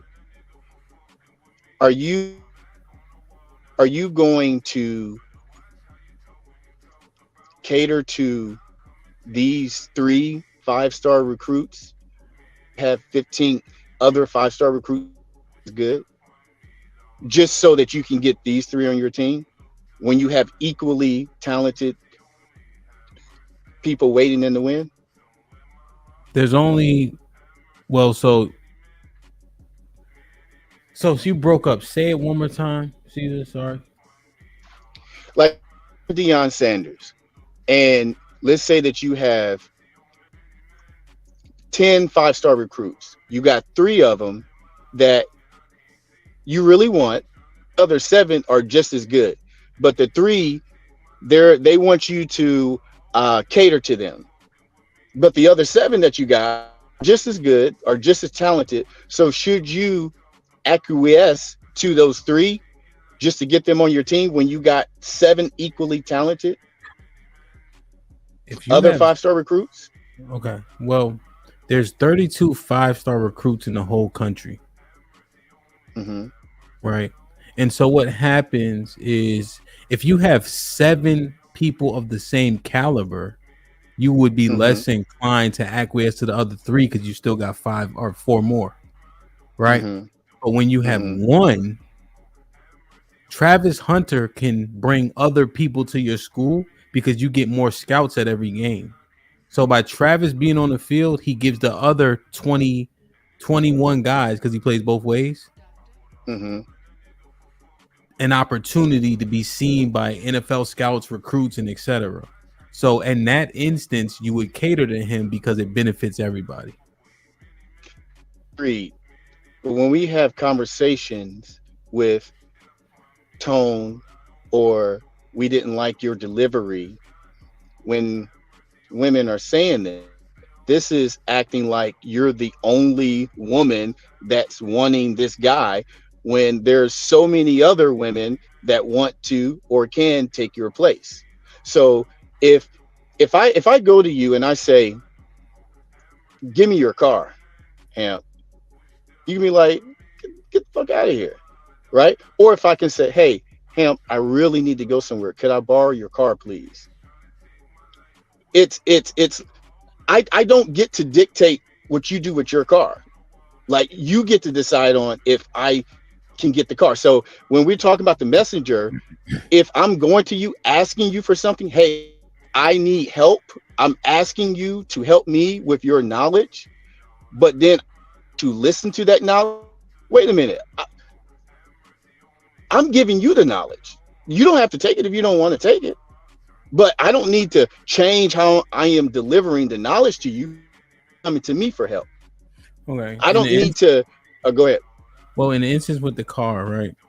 The messenger matters in the instance with the car because if my brother, if you came frantically, yo, I need your keys right now, right? Because I know you, trust, rapport, support, I would throw you the keys because of the person asking me, regardless of how you asking, yo, give me the keys. I need to get up out of here. Here. I'm not throwing. I'm just a innocent. You know, I just came to you. You know, we are work associates. You don't me. You just seen me a few times at work, so you know you don't know anything about me. But I'm still trying to ask for something as important as your car. Yeah, that's why I'm saying the messenger matters because polite or not, I'm not giving you my keys. My brother can be right. Yeah, but my brother can be impolite, but because the messenger matters, I would give him the keys because of the messenger itself. Yes. So when you have women on the panel that says, "Hey, change how you're delivering this message." No, I'm delivering you this message. I'm not going to change. You either going to take it or you're not going to take it, but that's on you. You know, because whenever we're talking on these panels, it's just a lot of women, some guys, but a lot of women says tone, message, how are you delivering it? When overwhelmingly the majority of men are not delivering messages in a negative or bad way. They're giving the information out, just the women don't want to take it. It's just like Nay. If Nay asks me a question, I answer her question, I give her some knowledge. She can say, I don't like how you said it. Yeah. That's okay. She doesn't have to take it. That's on her. But okay, go ahead. Well, no, I'm listening, but you're saying, listen, if she want to take it or not, but I'm gonna deliver how I'm delivering because it's still good information. I understand. She's asking me for help. That's the thing. When you're asking someone, that means you're in need. When you're Deion Sanders, you're trying to get on the team. You want to make the team. But do the women be asking? Yeah. Well, Caesar, come on now. Do the women be asking for they don't ask for shit. The men are asking the women to change. The men are asking. Go ahead. Sorry. Well, no, they do ask, but they just don't like the delivery. The women don't say. They don't ask, good brother. They don't be asking. No, I'm saying when we're in conversations, they will. What did they say with Ali? I don't like how you delivered this. Right? It's never. Oh, I didn't ask for that information. They just don't like how you delivered the information that you're giving them. Okay. So let me show you this. I guess, yeah. Wait, Hemp. I guess I agree with because if they come into your channel for the information, then they're kind of asking for the information. But then they can't tell you how to deliver it if they come in to see, like coming to your page to get the information or your channel, whatever it is. Well, but I'm decently cognizant, and correct me if I'm wrong, of my delivery though. So that's true. And I agree with Hemp isn't one-sided. Another point to see is like my cousin asked me for money, Mhm. And then he got an attitude with me, and I was like, bro, you asking me for something? I'm not asking Exactly. you for something. Exactly. So you better watch how the fuck you come at me. Feel me? Exactly. So yeah, I agree with Caesar. So your tone definitely matters. Feel me? Especially if you asking for something. If you giving something, if the No, person came to ask me, yeah, like okay, like my brother. He said he'll come ask me if he borrow money from me. He said sometime I'll give him a speech, but he said he willing to take that because shit, he asking me for something. Feel me? So that comes with the territory. He knows that. So I agree well, with here's Caesar's. here's what I would recommend. This is Ezekiel chapter 3, verse 18. Just listen. When I say unto the wicked, thou shalt surely die. Right? So far, so good. Right? When I say unto the wicked, thou shalt surely die. And thou givest him not warning, nor speakest to warn the wicked from his wicked ways to save his life. The same wicked man shall die in his iniquity, but his blood will I require at thine hand. So if you don't tell wicked people they're doing wicked things, then you're held accountable. But as long as you tell them, and regardless if they take heed or not, at least you conveyed the message. And people ain't dumb. They know what you're saying, regardless they don't like how you said it. So you know they hear you. It's just it's pushback because it's not palatable, right? So as long as you do what you're supposed to do, pursuant to Ezekiel 3 and 18, move on. Now let me show y'all this, right? Because you want to be because wait. Go ahead. I'm listening. That's to our point though. It's not saying keep changing your message for the person. It's I saying, know. shit, you said it, move on. Oh, go ahead. No, I know. I'm saying, no, see that. That's why I read it for y'all, because it's saying, come tell them what you need to tell them. If that motherfucker keep going, that ain't on you. But if you don't say it, to you guys' point, it's gonna be on you because you could have helped that person, even if they act like they're obtuse to your message, right? Right. And this is why I disagree with when everybody's say, hey, change your your messaging if it's not getting through to you. This is musical chairs. There's only so many chairs, and when the music stops, if you don't have a chair, that's on you. Okay. Yeah, no, 100%. Now let me show y'all this. There's a man in the Bible. His name is Paul. People get very confused regarding Paul. He's super educated. He used to pursue the Jews, like, because he was a Roman. Like, like we're American, but we could be African, right? Just for the sake of the conversation. So now look what Peter says. Peter's the rock of the church, right? And this is Peter, 2 Peter 3 and 15. And account that long suffering of our Lord is salvation, even as our beloved brother Paul, according to the wisdom given unto him, have written unto you. Also in his epistles, speaking them of things in which are some things hard to be understood, which they are unlearned and unstable rest, as they do also the other scriptures, unto their own destruction. So when Paul is conversing, he's like, people don't get him all the time, right?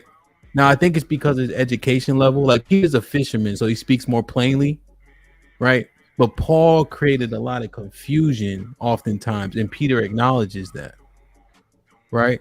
Now let me show you another thing that Paul said, just so you guys can take this, just process it.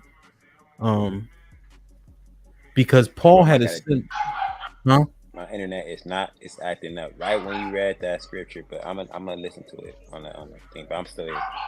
Well, let me show you this one. This is 2 Peter 11 and 6, because Paul was having a similar issue. But though I be rude in speech, right? So Paul was talking greasy to niggas, yet not in knowledge. So he know what he's talking about. But we have been thoroughly made manifest among you in all things. So he's saying, like, yo, I know you don't like my delivery, but my information is good. But you see how even back then he's having an issue conveying his message, because even though it's substantive, people don't like this nigga. And then Peter said, listen, I know Paul got on your nerves, but he know what he talking about. But I know he can be confusing. You see what I'm saying? So That's why I it's like this Bible stuff, man. yeah. So it's Cause a man, it's some good stuff in there. yo. See, everything is in here, bro. But you see that, Caesar. So the fact that if Paul was having difficulty and he was rude as shit, and even Peter said, "Yo, I know that nigga." You know what I'm saying? We have to consider it. You see what I'm saying? So I just want to. I gave y'all Ezekiel because I understand that, but I just want y'all to see the rough time Paul was having, and I would argue that we ain't as great as Paul. But did they tell Paul to change his message, or did they tell Paul, or did Paul just keep delivering how he was delivering it? And like you said in the first verse, that whoever got it, and just keep moving. Yeah. So I think he's acknowledging his downfall, his opportunity, and I think that Peter says, "Listen, you see what I'm saying?" So Peter says, "I know, trust me, I know," right? So I don't know. They didn't tell him emphatically, "Yo, you gotta chill." But Paul did get a lot of correction in the Bible too. He used to be arguing and shit. Like Paul had to do a lot of stuff. And so I'm just showing you that Peter did say, "I know how y'all feel." You see what I'm saying? So that's that. I just want to make sure y'all see that to say, okay, Paul is great, but did he miss a lot of people because he's so damn confusing and be talking too harsh? So just consider that. I'm not asking y'all to, like, you know what I'm saying, change it right now, but just consider it. You feel me? No, I'm with you 1,000%, and I'm willing to modify my message if I see they're trying to understand it. Like we know the difference between people trying to understand something and people that aren't willing to even try. You know, and we'll try to, and people will try to say it in different ways. Like it's like conversation. If you see somebody not getting something, you'll say it and if you see they not doing it on purpose, you'll say it in 2-3 different ways. Like maybe she'll get this, but then you'll be like, maybe you'll give up. Like, all right, fuck, forget it. I'm not gonna keep trying this person. But yeah. No, and again, I want to make sure I acknowledge Paul wasn't ineffective, right? But who he could reach, because he was so highly educated, how he spoke, and he used to. So there's a thing, CJ and C's. I'm not saying I don't read about, but if you just look, Paul will say like "as it is written," right, which means he's referring to another prophet, like another scripture. But then he'll be writing his epistle and won't say it, but he's actually quoting somebody. You know, like Paul is so brilliant, you know, that you miss people kind of. And so you have to, if you don't know like these different books, you don't know he's even quoting Jeremiah as an example, because he just be going, you know. So it just stuff like that, you know. What's crazy is I was just talking to one of my boys earlier. He trying to be a coach, and I was like, people aren't going to understand it the way you understand it. Some people you gotta walk slowly across that bridge. Some people you can grab their hand and be gone, you know. So you got to modify your message depending on who you're talking to. Yeah. But some of them people, like, it's like a bad student that just don't want to get it. So I don't know. Yeah, and him, the you try to bring the community together and work with both sides, and you know, we see that, we understand that, and you've said this before, but I concur. One of the greatest gifts that you have is the listening. When you have so many people talking and then you're responding to them, I think that makes things go a lot better when you're interacting with everybody on this panel. But forget what CJ says, forget what Nate says, forget what Caesar Palace says. What about the majority of Black men? Because that's who you have to talk to. And the majority of Black men are saying there is a problem. No matter how much that we want to, you know, say it's not that bad or this or that, but the men are saying, with not marrying, with just messing with women and then throwing them back to the streets, they are saying, hey, it is a problem. So when we focus so much on guy needs to do this, need to be better, need to make more money, need to do blah blah blah blah. It's well, that's not what the men are saying. They're not saying that, hey, we have this big problem. They're saying, hey, the women are not trying to come over and meet us halfway. Mm-hmm. So how to fix this when, like I said, forget what all of us on this panel say. Every single person on this panel that come on this panel. Mm-hmm. What about the men? Yeah. Because they're the ones that matter. They're the ones that you got to get to change. Hey, go to your black women. You know, what is the message to get to them? Yeah. Yeah. So the men want the women, right? Yes. I think that one thing that I don't like a lot is us operating at a deficit. Mm-hmm. I don't like that rhetoric of just don't mess it up so you can get some cheeks. Women control all this access. She driving the car, you just the Uber driver. That part leaves you at a deficit mindset. When we approach the women, I don't think they hear this enough, and I think Arnold does a good job of articulating this shit. That listen, when y'all ask for shit, we try to do it. Y'all say money, we try to get it. Right? When I say get in shape, black men are the least obese, with the exception of Asian men. Like white men and Latino men are fatter than us, right? You know, now I'm not saying we ain't fat, right? But just generally speaking, right? So we're less jailed, right? We've been trying to do the things that the women ask for. I don't even think that that's realized enough. We still got beef, right? But we try to do the things that they're asking us to do. So I don't know if they recognize that holistically. If they did, I wonder what their response would be then. So I just so Caesar, I'm not even trying to get on them fella. I'm saying, hey ladies, you know the guys did this and did that and did this, right? You know that nigga was still kill and die for you. Niggas fight over their women all the time. Don't believe the hype. Nigga will fuck you up over his girl. You know, right. Shit, This is why this is why whenever there are talking points about all of these black men are just so bad. Like I said, I don't agree with it. It's just this narrative that is put out there that it blows, because black men are your warrior class. If you're degrading, if you're talking shit, if you're disrespecting, now you got men saying, we're going our own way. Fuck it. I'm not even dealing with you. It's gotten so bad that men are just, you go to, was it Cynthia, not Cynthia G, what's the other black woman? Well, regardless. Anyway, you don't like names, but, you know, they're talking about, oh, we're going to, you know, we had these parties and no men were there. Then you look at the websites, the dating websites, and men are leaving. Like they're in a stance that there is a problem, and they rather just deal with you occasionally, but at the end of the day, you're not getting what you want as a woman, which I always talk about, tick tock.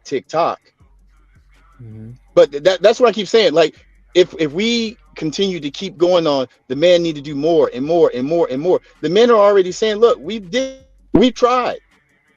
We're not doing it. And when I'm saying this, I'm not speaking, you know, for me personally. I'm just saying this is what men are saying, because this is what the numbers are saying. We know what the marriage rate is. I think the thing is, women like to hear men give more. But they don't like to hear men saying, hey, man, become more so you can have better options of women. That's why they don't like this red pill shit. Because once we have better options of women, they know we won't accept the same shit. But they'll accept it saying, give more, but not be better so you can have more options. So you won't accept this nonsense. I understand. So one thing I saw, if y'all just take a look, what's up, Rose? Is when I was saying, are you this woman or that woman, right? People act like they don't know, but they know. Chris, what's popping, my brother? And you saw the women in the chat like, damn, which one am I actually? So it may be like so that was the same information, like, hey, what's your conduct? But in a different way, where we literally reading it like, now are you her? Walking with your ass in the air, taking pictures with your ass on the sink? Or are you her? Doing things unselfishly, making sure everybody fed, and they have to be honest. So it's the same message, but now they already subscribe to the biblical, the Bible, and they always talk about Proverbs 31, but they never had to compare it to Isaiah 3 or Sirach 26. And if you're honest with yourself, you know which one you are. So I think you see how it resonated differently, right? Even if it was for 30 seconds. You know what I'm saying? So we just trying shit, bro. We just trying shit, and maybe this might be the way. What if I told you guys on the census 2 years ago, it was 1 million black people that put they were Hebrew Israelites. So you'd be surprised, man. So we just gotta try it, because what they don't understand is we don't. And I'm not speaking for everybody. Everybody has taste, but generally we want the women that look like us because they the dopest. But they get on our nerves. So, and I think we got to say that more. Listen, sweetheart, I want you, but that dragon breath you got ain't gonna cut it for me. Like, So I guess how we go ahead. That's why I try to tell my girl, feel me, and they get mad at me, and they don't deserve you, CJ, blah blah blah. But I tell her I want you, girl, but this attitude has to stop for no reason. Like, it's getting on my nerves. Like, okay. I'm done. Go ahead. And they, I talked about how all guys want different things, but overwhelmingly, the majority of men, if you give them one thing, it will get you so far, and that is cooperation. That one thing will get you so far with the man that you're wanting, and that's the one thing that a lot of women don't want to give. For whatever reason, they don't want to do that. They want to do their own thing, walk their own way, can't tell you what to wear. They can't do anything. If you give men cooperation, that's the biggest thing. That's what all men, I would say majority of men, want in their woman. Okay. Do you agree though that woman isn't just a McDonald's working idiot, right? You agree that? Do you agree that that woman that cooperates, you turn into an asset? 100%. I think like what you're doing, is, hey, once get these things done, stay with the kids for a little bit, then we're gonna put you out on working, so you guys build together. 100%.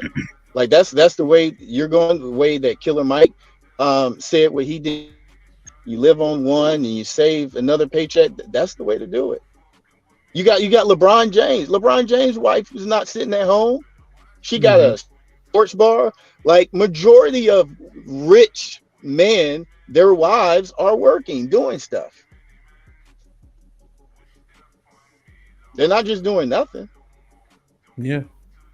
Very comparative to Trigger Mike's thing. Like, she working because she want to, kind of, I think she can maintain a lot of the things that we ask for because it's more of a. I mean, they used it for great things, but like luxury a little bit, But right. I also think you don't need to be making a whole bunch of money to have a quote unquote stay-at-home wife either. Even if you're making $50,000 a year, I still think that you could have a stay-at-home wife with that.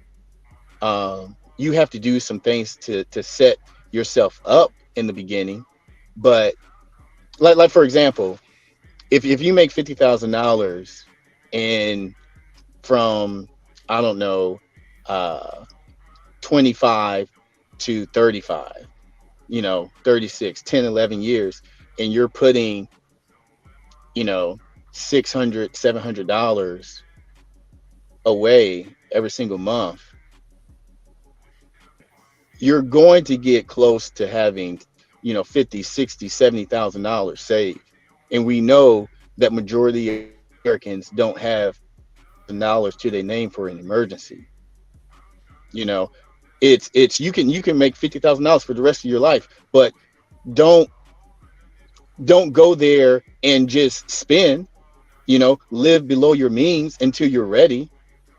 But I just disagree with the notion that if you only make $50,000, you can't do it. You just can't get the things you want at that time. It'll just come later.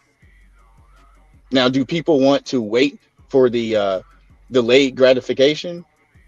If you don't, then you're gonna end up with what you end up with. Yeah. Yeah. No, I think that's good. That's sound logic generally. Yeah. Let me read these real quick. Real quick. Angry Snowman. Salute, man. Angry Snowman been riding with me for a minute, man. We had like 50 people in the chat. Angry Snowman been a member for 11 months. Absolutely fire message, Ham. Thank you, sir. You one of the few I will listen when they teach. You teach what is written. I respect. Try my best, good brother. Try my best. Thank you, Tiffy and JC, for the $10 cash app donation. Appreciate you. Lionel, appreciate you, my brother. Lionel been riding with me too since it was 30 people in the chat, man. Salute. Lionel got a hell of a story too, man. Jonathan with the $5 says, so why are women complaining about 50-50? Women have always worked. How you say? Just Zeus was popping, been a member for 2 months. Like and subscribe. Yes, sir. Living humbly, Shalom. What's the name of your camp, man?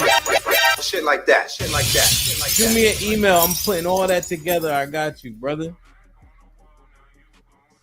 I think I read this one. Cool, man.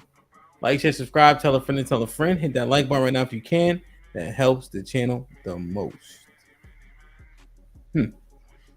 That super chat about women have always worked is so true.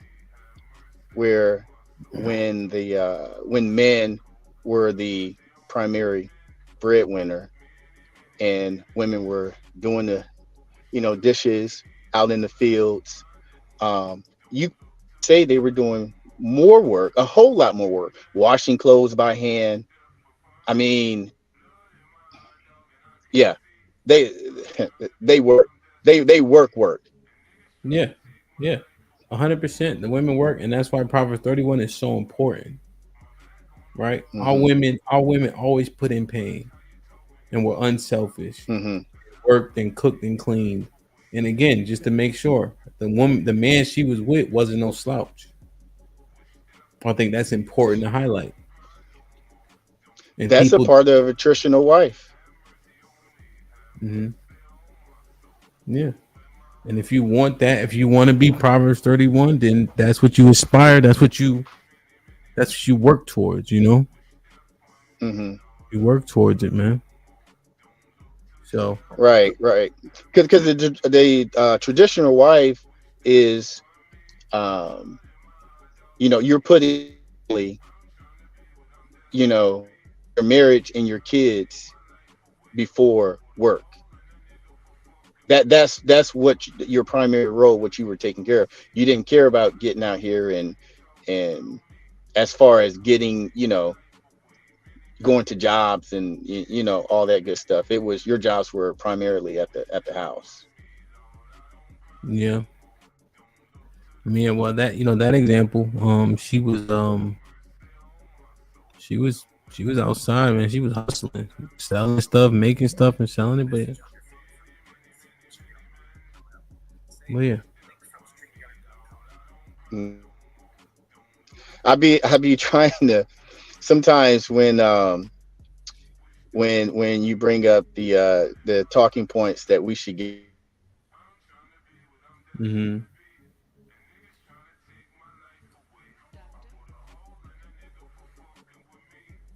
Okay, some of the talking points. I'm like, no, those things they should stay. They gotta stay. They can't leave. Yeah, a few. What's up, Sherelle? Hello, how you doing, Mr. Hamp? What's goody? Wampy. Hey, Nay. Hey, CJ. I'm leaving. I'm out of here. I'm Don't leaving. worry. I'll stay for a little while. Y'all got 15. Y'all got 15 minutes. I ain't staying up here with y'all. You see the matter of fact. Let me put Nay next to me because y'all three. Put CJ next to me. He gonna be excited. Oh my God!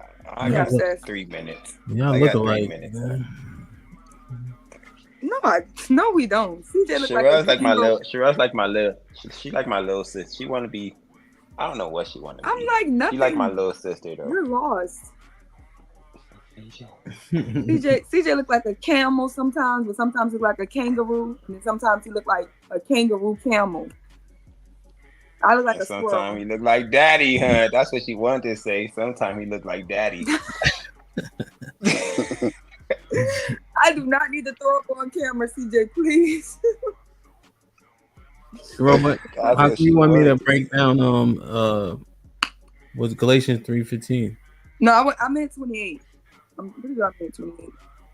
Oh yeah, you put 15. That's just about contract. Yeah, I meant 28. Neither Jew nor Greek, slave nor free. Mm-hmm. Break it down. Yeah, break it down from your understanding. We was having Bible study, so I just came to get back in the Bible. Yeah, let me do it real quick. So I'm being nice. Not to CJ though. Yeah. So the let me bring up this chapter real quick. Whoops. Somebody said he teaching the Bible with many men playing in the background. You know, Jesus told his disciples, "You don't got a gun, go get one." Well, he said sword, but you know, same thing. So the verse 28.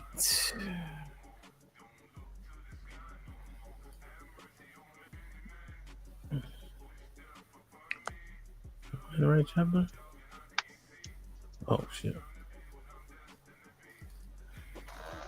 You mean Ezekiel?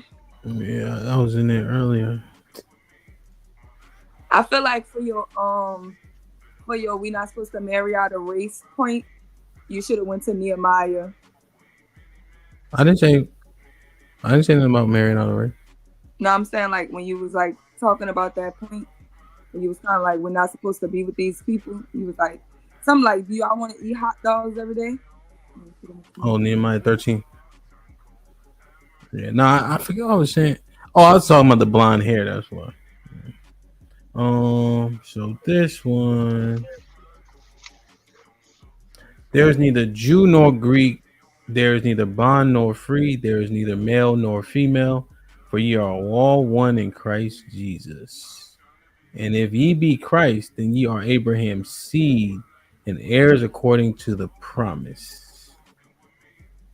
What are you saying? What does this mean?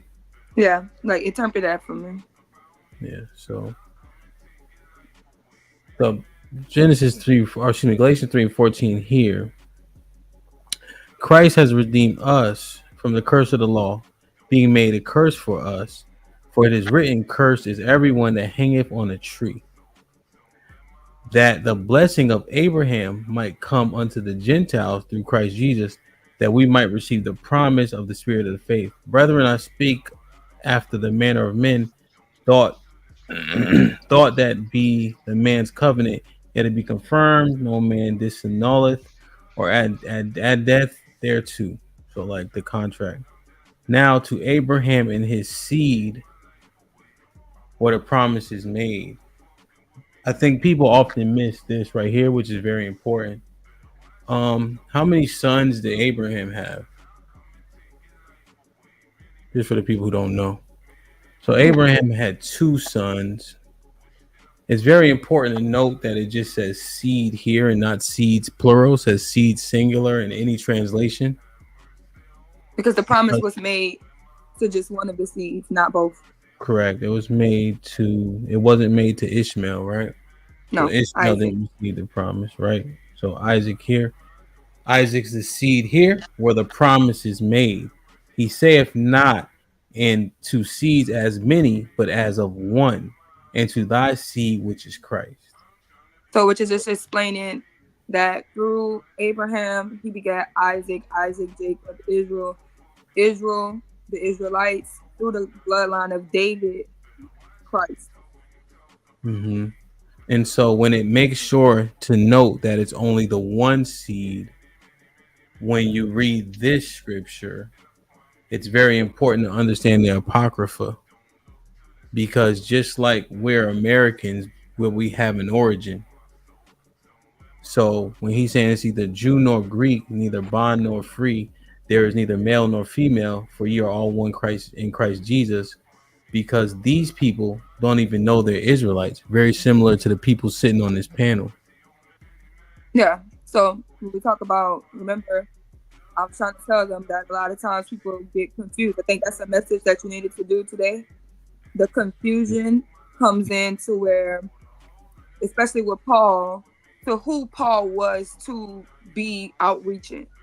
So people think that Paul was talking to randoms. Yeah, he's but they not. didn't understand that he was just talking to the other parts of the tribe, because you remember they started fighting for a long time. With Judah that split. Yeah, they split. Yeah, a few different times, right? I think that one I'm gonna do maybe via. I might do it here, but that would be a "Who are we" thing, and I know I would have to break those scriptures down. So I think I just want that to be more of a like I focus on that. And you can obviously, there's ladies here, so we can break it down. But that one I want to go all the way from Deuteronomy all the way up to there. Romans 11 that they get confused on, etc., 100%. But I was just saving it, kind of. But yeah. So what do you think the context is when they say no male nor female? What do you mean? What do you think that means? That both genders can be saved. That both genders can be saved? Mm-hmm. Okay. Mm-hmm. Yep. But I'm gonna do that. I'm gonna do that show. That one definitely more in depth, for sure. Today I was just kind of focused on like the constant barriers that we see. I just use verses to kind of back up some of that stuff. But I do see that, these shows are always smaller, but I think it's still worth it. 200 people talking about the scriptures is always dope. Especially like when you like CJ, like, damn, that shit makes sense. When people willing to listen and they're novice or like layman to it, I think that's pretty good. A lot to dissect those, Sherelle, with that Galatians, because you know how many people don't go back to 3:14, and so they think they think it's I hate to use this verb, it's like a checkmate when they read Galatians 3:28. They always think they got something right there. So yeah, I think you should do that. Like I think every time you should decipher a checkmate. Mm-hmm. Yeah, clear the air. But we know what I find here, everybody in here was just listening. Like even when I started going with the ladies, like even like shout out to the ladies in this panel, like damn, which one am I? So it was a good build. There was not a lot of people here being what's the word? Detractors, for the most part. I don't know. For the most part. I was being petty in the chat. I was like, why you ain't read the type of woman I am? Go to my verse. Yeah, that stuff. But now it's people be acting like, oh, this ain't real. I won't beat it, my nigga. I was like, go to the women who gonna be happy to never have kids. Blessed are the women that don't have kids. Go to that. Mm-mm. What type of woman do you think you are, Sherelle?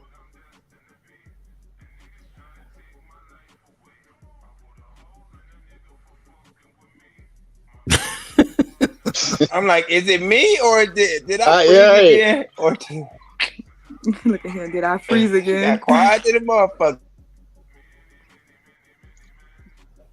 Sorry for the length. Good. That's Bro, you gonna answer? It's a broadcast. I'm not gonna answer. I could swear she said she's gonna be nice. It's not.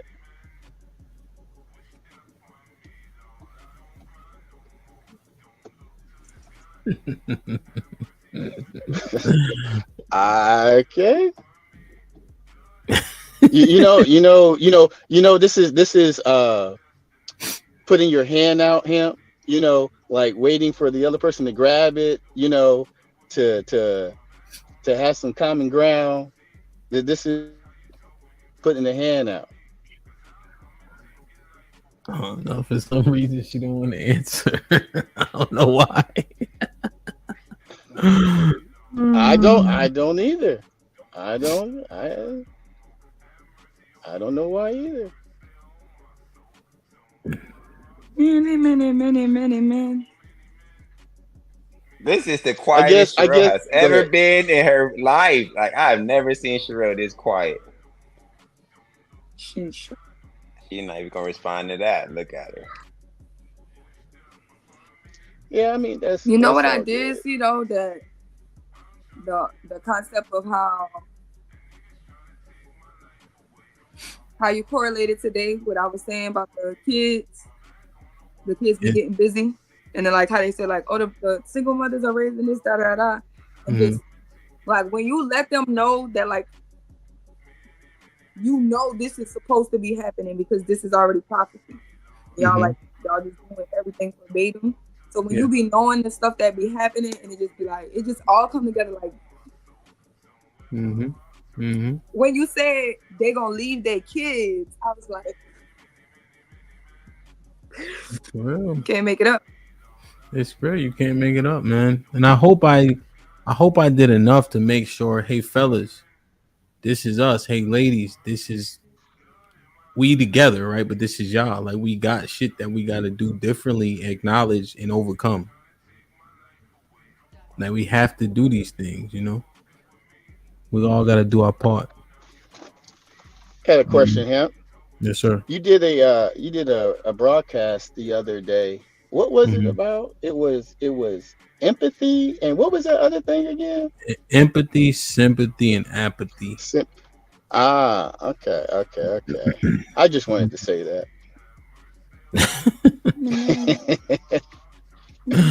Since this is silence here, I was just trying to figure out which one that's going now. That's all. Let's see. I think it looks like apathy, maybe. Like you don't care enough to answer.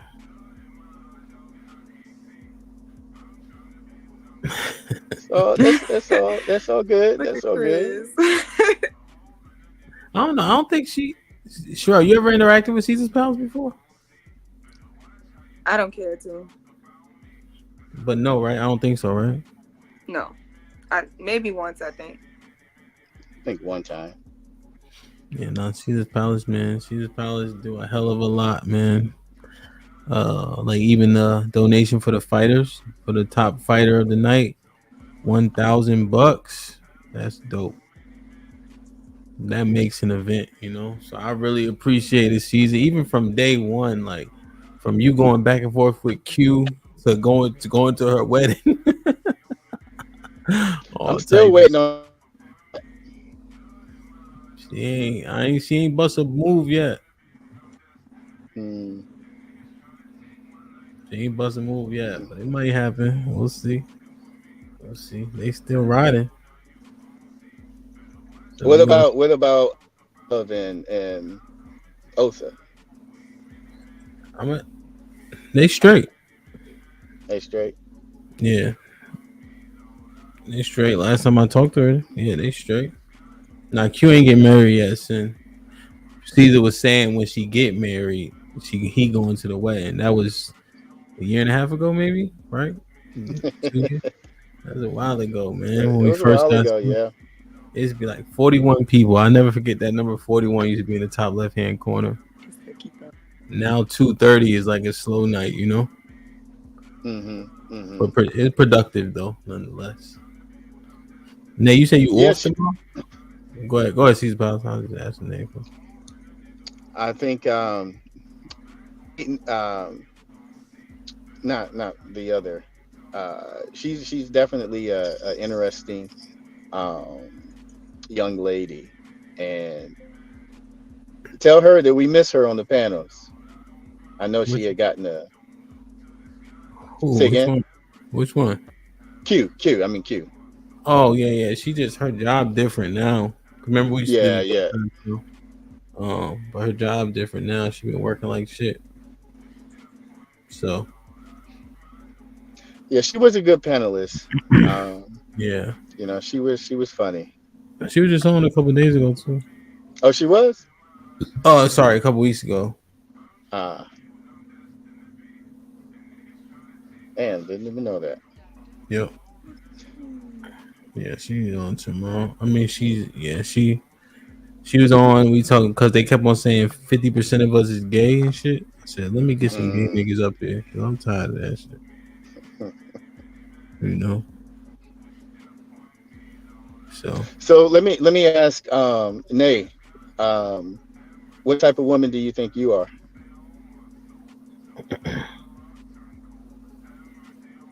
That's hard to answer with me still working on myself. Mm-hmm. I would think. I mean, I take care of home for the most part. The man that I'm with at the time, he's taken care of. Kids are taken care of. House clean. Meals is cooked. You know, clothes is out for work. Showers. For the most part, when I'm with a man, he really don't have to do much except for what he's supposed to do. What is it that you want him to do? Be the man of the house. Create stability and structure. Take the trash out. Like, be the provider that you're supposed to be. I got your back as long as you got mine. You fall short, I got you. I fall short, I expect you to have me. You have kids, right? Yeah. Were you expecting? Did you expect the same things when you didn't have kids as to when you do have kids right now, or has that changed? Well, I had my kids young, so that wasn't even a thought then. Mm-hmm. So I can't really say. But I can honestly say then, and it's crazy, then I didn't want kids. Like, I love my kids to death. I wouldn't trade them for nothing, but I didn't want kids. Why is that? I'm sorry. I was the only kid. I was selfish. I didn't like to share. Mm-hmm. So whatever I wanted, I got. Like, I didn't want nobody to have my spotlight. I didn't want nobody to shine on me. Like, I wanted everything for self. But when I had my first daughter, it was just like it changed. What does working on yourself? What does that mean? You, because we hear that a lot, but I don't know exactly what that actually entails. Being able to just balance out a dating life with being a mother and working, you know, becoming a better woman overall. I know I'm a great mother. Like, I'm a great mother. You think working on yourself involves dating? Yes, it does. Like I was saying earlier in the Discord, like it takes a lot. You have to make that man Message on your phone. a priority.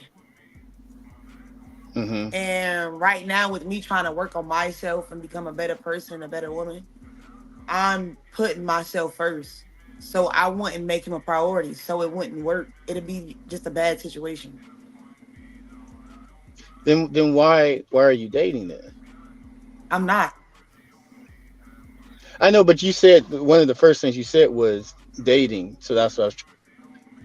No, I'm Why saying include that? when I am, when I decide to date. Or when I was. But no, I stepped away from that life.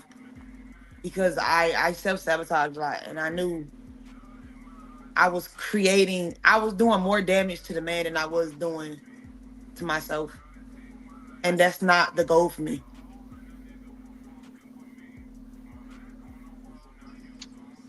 Yeah, but what are you doing to help yourself to change, to be a better woman?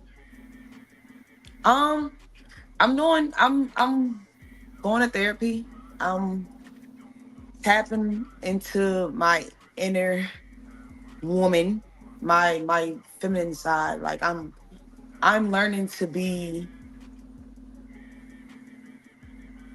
more conservative for myself and love myself before I give myself to another man and allow another man to love me. I have to love myself first. I have to learn to love myself first. I don't know what that means. Love myself. What does that? You're not gonna take me in this circle.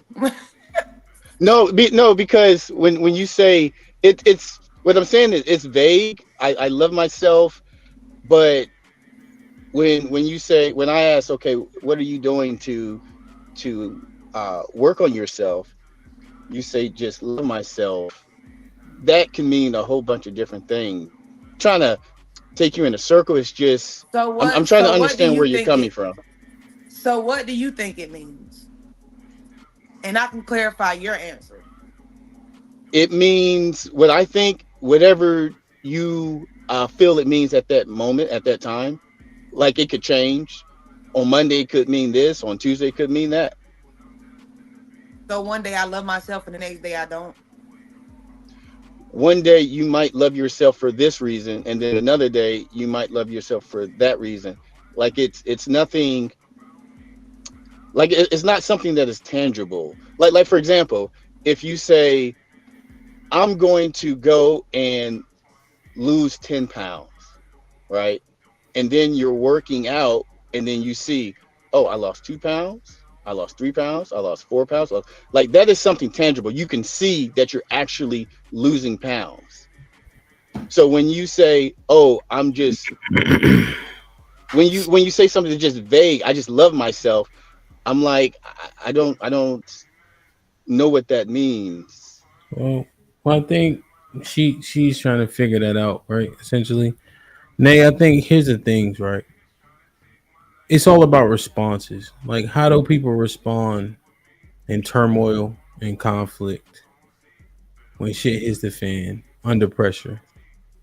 I think generally speaking, people have a good representative, right? People present well, but what do you do when things aren't so peachy keen? When the 90-day, what's that shit called? Honeymoon phase is over. I think those are the things. When we say we working on ourselves, we got to figure out how we respond in those situations that are a little bit more difficult. Yeah. So I think if you continue to work on those things, that's cool, right? All the physical things, I think we already understand, right? We want to be as healthy as possible. But just for me, like I know when we conversing, there were a couple times where you start getting upset. Then you get a little bit out of, you start talking shit. Those may be the things that you just want to try to hone in as much as possible. If I were given like just any type of critique, not like you got to listen to me, but just saying, so I know when you start talking shit, boy, I can't get a word in. Hey Nate, have you ever thought about asking, let's say, the last Perfect. What's up? What's up? What's going on? I don't even know what y'all talking about. I was on Aaron's show. So It's good. My It's bad. good to see you for once. Yeah, you see me all the time in the chat. Yeah, I never seen you though. I dropped the link, look, because you wasn't paying attention to it. I'm like, Remy, you coming up here? Shit, I went found the link for. I missed it. Remy actually looked like her avatar. Mm-hmm. Yeah. What's up? Thank you, Remy. Good to virtually see you. Yeah, good to see you too. I figure I might as well since I was already on the panel, man. Yes, Might man. Salute the AO, man. I Salute guess. He was over there tripping. But what y'all talking about? My bad. We were talking. It was more biblical today. That's why you see the title. Who taught you to hate yourself? What it was essentially about was like how we converse amongst one another and how we try to get through conflict, but we don't do a great job. The couple topics that I hit today, and I use scriptures to back it up, although we don't have to go down that path specifically, but they were the church itself. Do we even know who we are? The YouTube / book smarts versus the actual experience. Talking at each other as opposed to talking to each other. Okay. And how the why nots are so loud. Like why we can't get together. What the women do wrong. What the men suck at. As opposed to like, well, what's actually good? Do we actually want to be with each other? And that's what we're trying to work out. But we don't often get to that point. We usually get to the reason why we don't fuck with each other. You know what I mean? Yeah. So that's I definitely know what you mean. yeah. But just giving you a rundown. Okay. What these, Remy, let me ask you a question. Let me ask you which one is most detrimental. The why nots conversation, the construct of the church, us not knowing who we are as a people, the book smarts versus experience, talk at versus talk to. What do you think is the most problematic when we try to converse with one another? It might be a little biased for me, but it's probably going to be the biblical stuff. And then talking to each other versus at each other is going to be a close second. Which one do you want to expound on? The talking at versus talking to, or the church? I'll do the second one because I don't want to offend no one. It's all right. Everybody's pretty open today. But go ahead. Talk at versus talk to. When you read this one, what's your synopsis when you see this banner? I think that we have a really bad habit of it, and we need to do better actually talking to people and listening to them instead of listening to respond, which is why I think we talk at each other so much, because we're not actually listening to each other. Yeah, that's a point I was actually making earlier as well. What else? What other facet of it? Do you think that people are just waiting for their turn to talk, right? Oh yeah, for sure. Because you can tell, like, what you guys will be having conversations on the panel. It'll be one topic, and then one person will come in and just change the whole thing, just completely talk about what they want to talk about, and that'll be the new conversation. That's why no solutions really get. That's why no one really gets a solution to me. It's because they get so focused on talking about what they want to talk about. Yeah.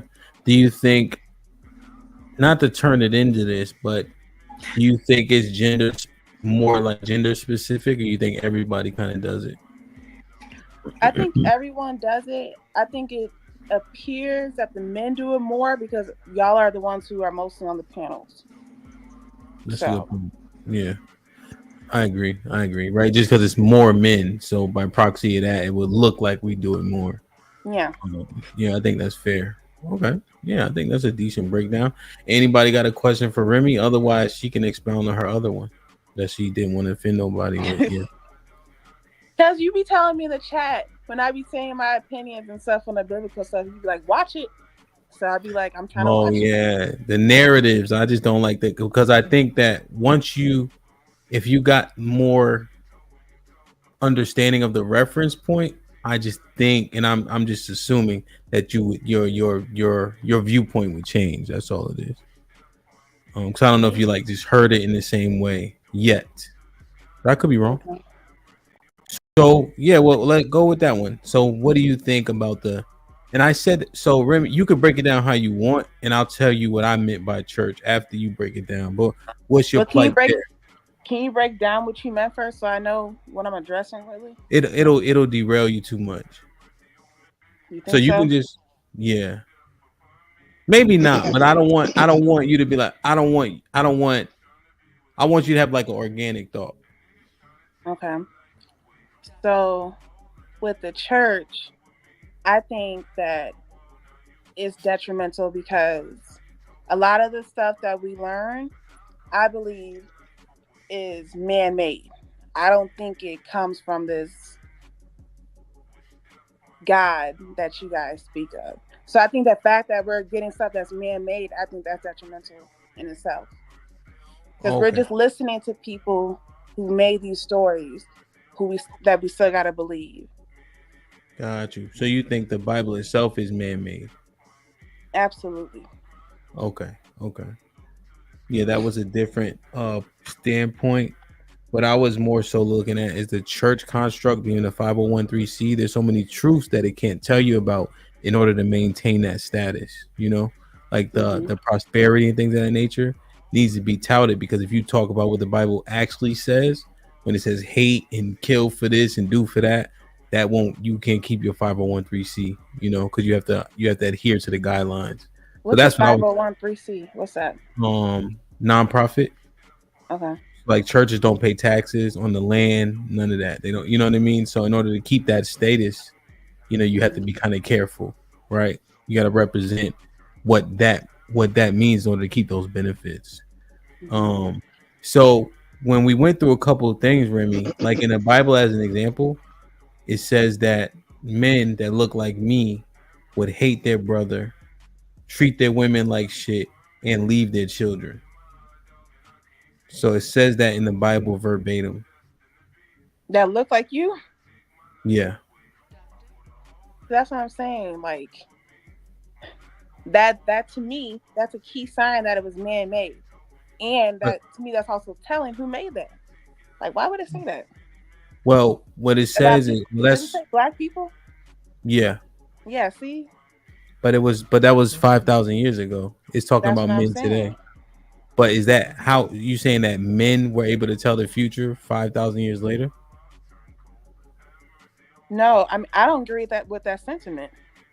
That also black men didn't leave their families? I thought you said that. What'd you say? I didn't know that you said that they just left their family. I thought you said something else. Yeah, so like we would be evil towards one another. Yeah. And if you look at like violent crime rates as an example, people could say, okay, this can prove that. And then how about our relations between our men and women? You think they're good? No, I don't think they're. No, I want to say a majority of it is good. Yeah, no, 100%. And then it says, those men would also leave their offspring. I feel like men do that in general. I think that's just a thing that I don't like. I feel like I see it in like all cultures, like where men, they just don't want to raise kids. Yeah, but is there a disparity? Would you agree to a disparity? Yeah. Yeah, and it says a whole bunch more stuff like that, where when you look at the people today, there's a certain people who fit the narrative or the prophecies. And so if I would like show them to you just because of how you think, you'd be like, damn, it says that too. You know what I mean? So it just gets you to think like, damn, is this really just man-made? Or if so, how did these niggas prophesy this shit 5,000 years later? So that's kind of like a few things I went through. I do have a question here. Hold on, she was processing. I just want to make sure she finished processing. No, I'm good. He can go ahead. I seen you do this. I'm like, okay, you can shake that shit around. I do that too. Yeah, I was thinking about what you're saying, but yeah. No, that's what I'm saying. Like it's because when I just found out all this 2018, and I started like reading and digging in and diving in. I'm like, damn, because I'm like, I don't think I'm a Christian. Like, you know how like I'm just coming up. I'm like, I'm 20. What was I? 28. I'm like, I don't think I'm a Christian, Nana. My Nana. My age. Yeah. What? How old are you now? 29. I just turned 29. All right, my nigga, you young a little bit. Like, all right, like not really, but getting up there. But yeah, and I was like, and my grandmother's a pastor. I'm like, man, I don't think this shit is ass. And then I start reading for myself. I'm like, wait a minute, here's the truth. So I'm gonna do these shows more often And I think when more people listen objectively, I think it'll be good for everybody, even if they don't quite believe. What was your question, Caesar's Palace? For Remy, Yeah, good. with the title, if you had the Infinity Stones, how should black men talk to black women, in your opinion, or what would be preferred in your mind? How, if I had the Infinity Stones, how would I like have black men talk to black women? Yeah, because the title is talk at versus talk to. So how would you like black men to talk to black women? With the respect that they want. I think you should talk to people like you should respect people how you want to be respected. You can't just talk at people. Hey, fantastic. Again. He was over there too. But yeah, I think you should respect people, and you should get respect. If you don't talk to those people. You I think don't the think talking majority of at black people men? helps. You think the majority of black men are just talking disrespectful to the women? Majority? No, but I think these panels like kind of, because I think like because we're on these panels, people don't really, because we don't know each other, that respect line is not as clear. So I think we get to talking to each other crazy on here. But in general, I see people talking to people with respect. Like when I'm out and about, I'm a poker dealer. So I deal with a lot of men, and I see them talking to people all the time with respect.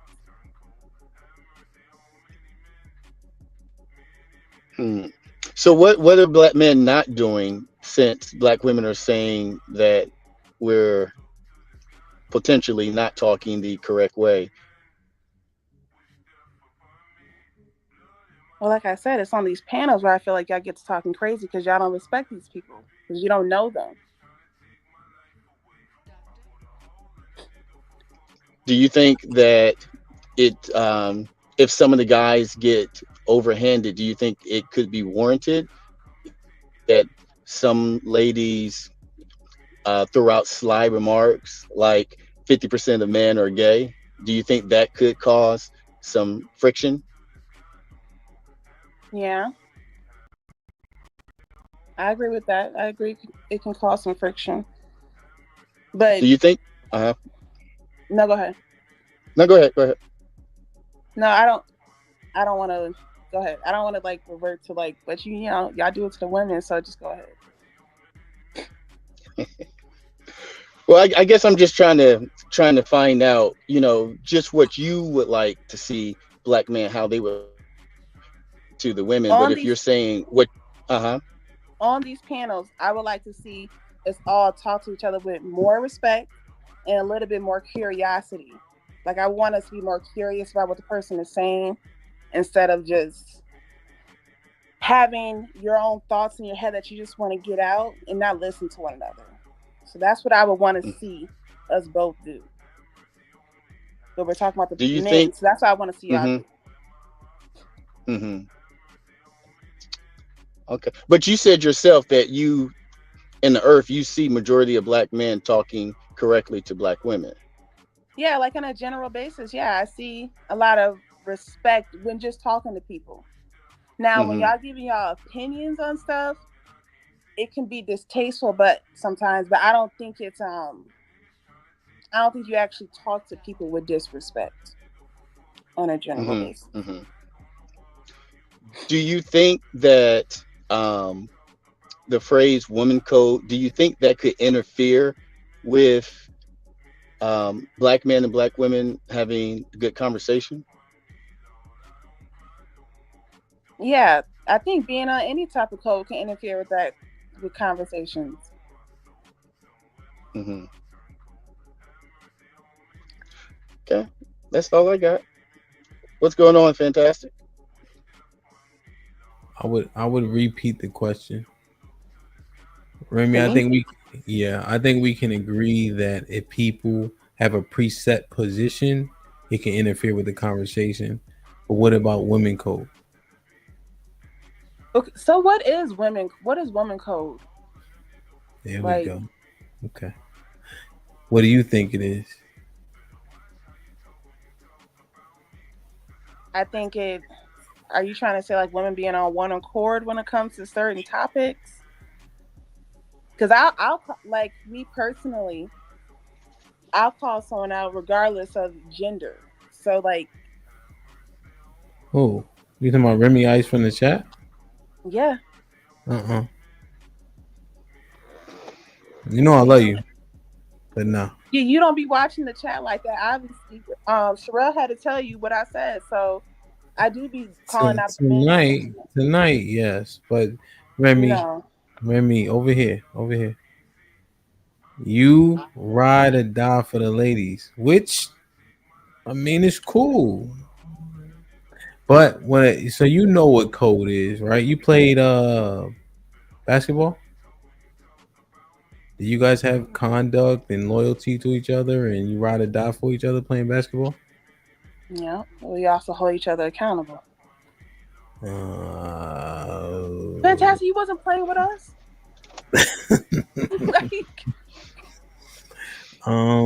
Yeah. So Remy, one question. Why do y'all yell swoosh? We don't do that. Oh, How old are you? 38? Yeah, Yeah, they was not probably old enough doing for that that. when you was 27, 22, something No, like when that. he We was don't, born. Oh, that shit was done and over with before he was even thought about. probably no one said swish. We was saying Jordan, Kobe. Like, nope. Who was saying swish? Replay it for me. How you do it? I was saying Candace. That's his CTE acting up. That's his CTE acting up. Hap was saying swish. That's why he trying to project. He used to say swish. He was in there swish. He used to wish he could play some ball. That's I used to yell out and one because I be going to the hoop so hard. I'm gonna finish. I know I'm gonna finish. Niggas be too small. Oh my What god! does and one mean? Yo, yelling and one, you know you old. No, because like I run into them on purpose just so I can get position. If I put it up, it's going in that motherfucker for sure. I don't need to call foul. You I know how to are play you basketball. saying and one. That's calling the foul. No, and one don't count. If you call and one and don't go in, you don't get the ball. But I'm saying you calling the foul when you saying and one. No, I'm acknowledging that you fouled me, but I don't need it because I know I'm gonna finish. Yeah, that's how they play some places. That's how we play up north. That's how it works. Like and one is not some a call. Places, and one you get the some places and one is the call. Yeah, and one is like shit talk. Yeah, nigga, you fouled me, but it drops, so I'm good. Yeah. That must be some. That's some different stuff. Now, if I call ball, that means I want that foul. What? Yeah, so ball, boom, it's mine. But a lot of y'all niggas is not athletic in the chat, just FYI. Wait, so you call ball when you up to the basket? I thought you called ball when you want that pass. I'm like, wait. Nah, y'all never played. See, you a football player. You can't be invading in the court, man. You got to stay on the field. Y'all gonna see.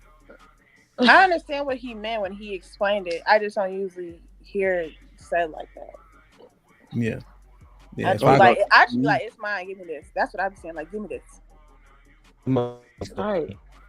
So, Mr. Fantastic, where you live at? If he say and one, you give him the ball? Fuck no. And one, no. You made the basket. If you missed, that's not a foul. Exactly. It's not an and one.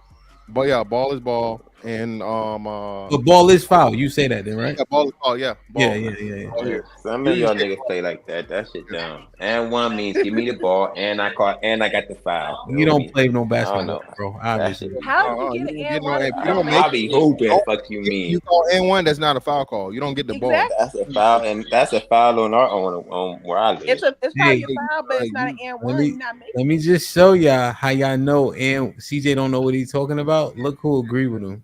Yeah, CJ. Who agree with him? Be nice. I gotta put be nice, be hooping. Feel me? I gotta see my boy hoop. Controllers down, man. Pick up a real basketball, man. Hey, you know, be nice to the muscle up though. A muscle up.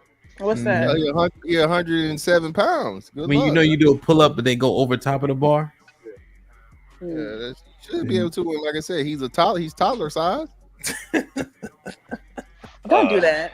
Don't do that boy like that. Fantastic a hater. Feel me? See, Yeah, a hater. hating on. I'm just saying, hey man, he's like 100. He less than 130. Yo, man, you know Just they got be proud court. that he can do the muscle up. Good They job, got court. nice to do the muscle up. They got courts. No, Ham, wait until the springtime. I'm Everybody quiet. I'm a hoop fantastic up, feel me? I seen fantastic hoop on this channel. You don't want no problems, feel me? Fantastic don't want no smoke. DJ, you gonna lose that one, everything brother. in Houston. But you gonna lose that one. You don't want no smoke, fantastic. I mean, what part of the country you in? What's that? It's Golden the sky. State? Where's that at? The Chicago sky. Oh, you in Chicago? Remy keep trying to make people believe that people watch the WNBA for real. No, I do not. That was she was windmilling over on Aaron's about earlier. I was not windmilling. I was dusting all them. I was dusting all them. I was not windmilling. Yo, that shit wasn't boring. trying to let me finish. That's how good I was. Did you mute me, Hemp? No. I've been talking to y'all for a long time. I saw you talking, but I thought you were talking to somebody else. In the background. I thought about it. I was I like, thought you was talking to your cousins. Yeah, I thought you were talking to Sometimes you were talking to somebody in the background. Sometimes we don't know because you be talking to yourself sometimes. Oh, CJ. Oh God. Y'all see how I made him disappear like that? I wanted to ask Remy a question, but wait, Hemp, you've been in the truth for 10 years? No. So 2018. Oh, I got in 2015. In 2018. So Remy, what do you believe in, like, far as like spirituality? You're atheist or like agnostic? What? Agnostic. Yeah, we can get her. Yeah. What's the difference between an atheist and agnostic? Agnostics don't believe that God doesn't exist. They just don't have any proof that God does exist. They're open to the possibility. Atheists ain't no nothing. We just here. Okay, I got you. Yeah, we Big Bang and shit. Now we could get Remy because I how she thinks she would have to consider it because it would align with logic. I'm just saying, but the times where you did have them podcasts about it, it wasn't aligning with logic to me. It would depend on the topic. If I'm trying to show you a thing that you would have to consider, I would do it differently. But if I was doing topics like about you can drink, I'm just showing in the Bible that it says you can drink. You see what I'm saying? So, oh, honey, pour me some more wine. Wine is very popular. Do you drink tequila, Remy Ice? I don't really drink what's it called, hard liquor like that. But I will drink tequila. Like when I go to Jamaica, it's all inclusive. I'm gonna have whatever they got. Jamaica.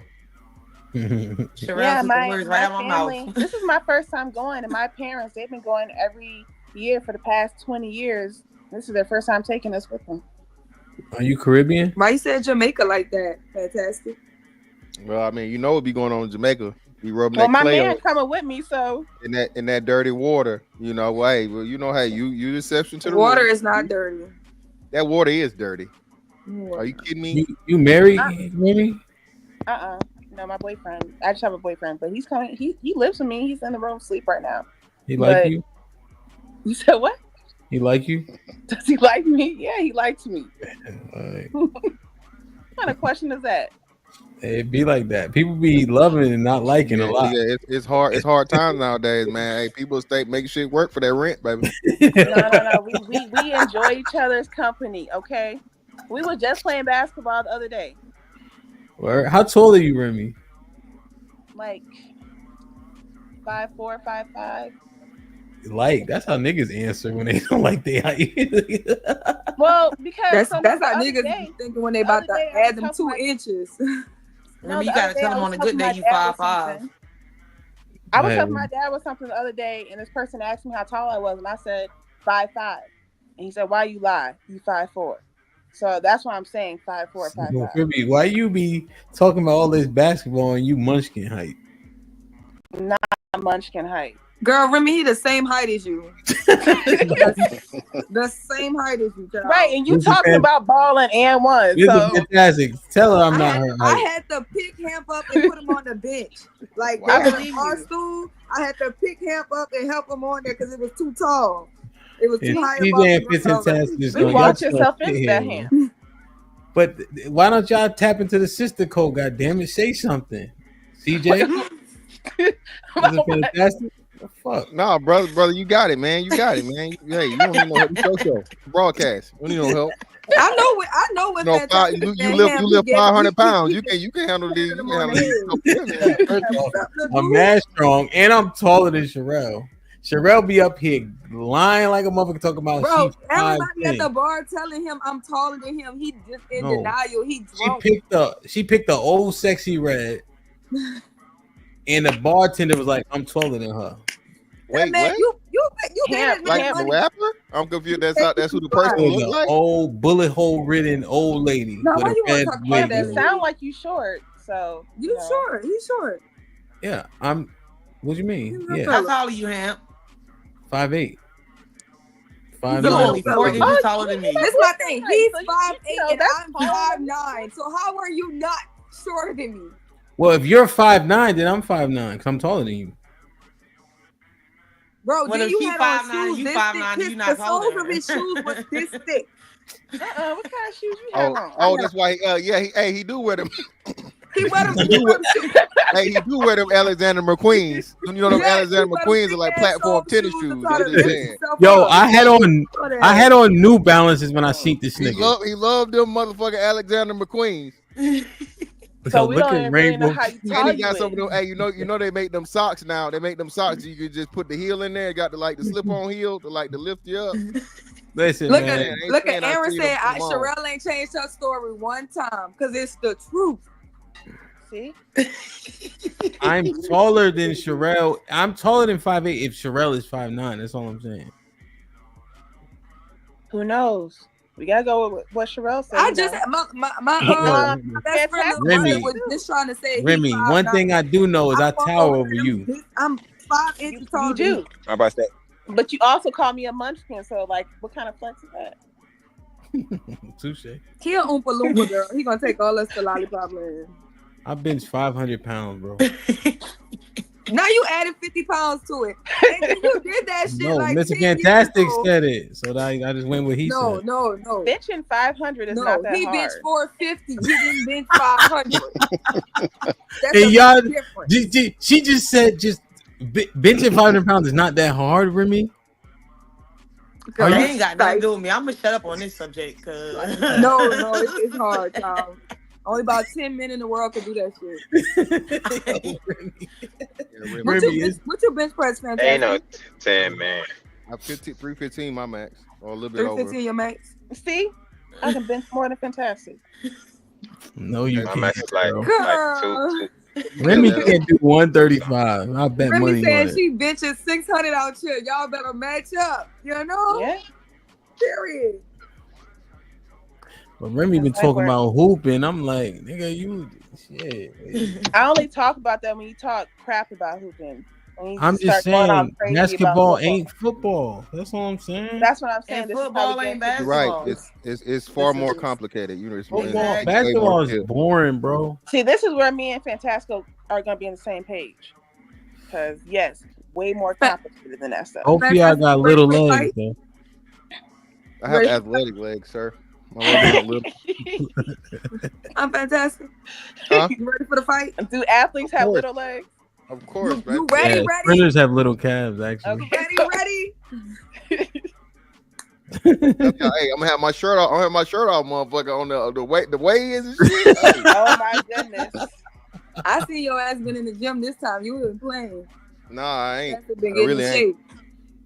I ran and fucking sparred. This whole week I'm running and I'm doing like 2 a day.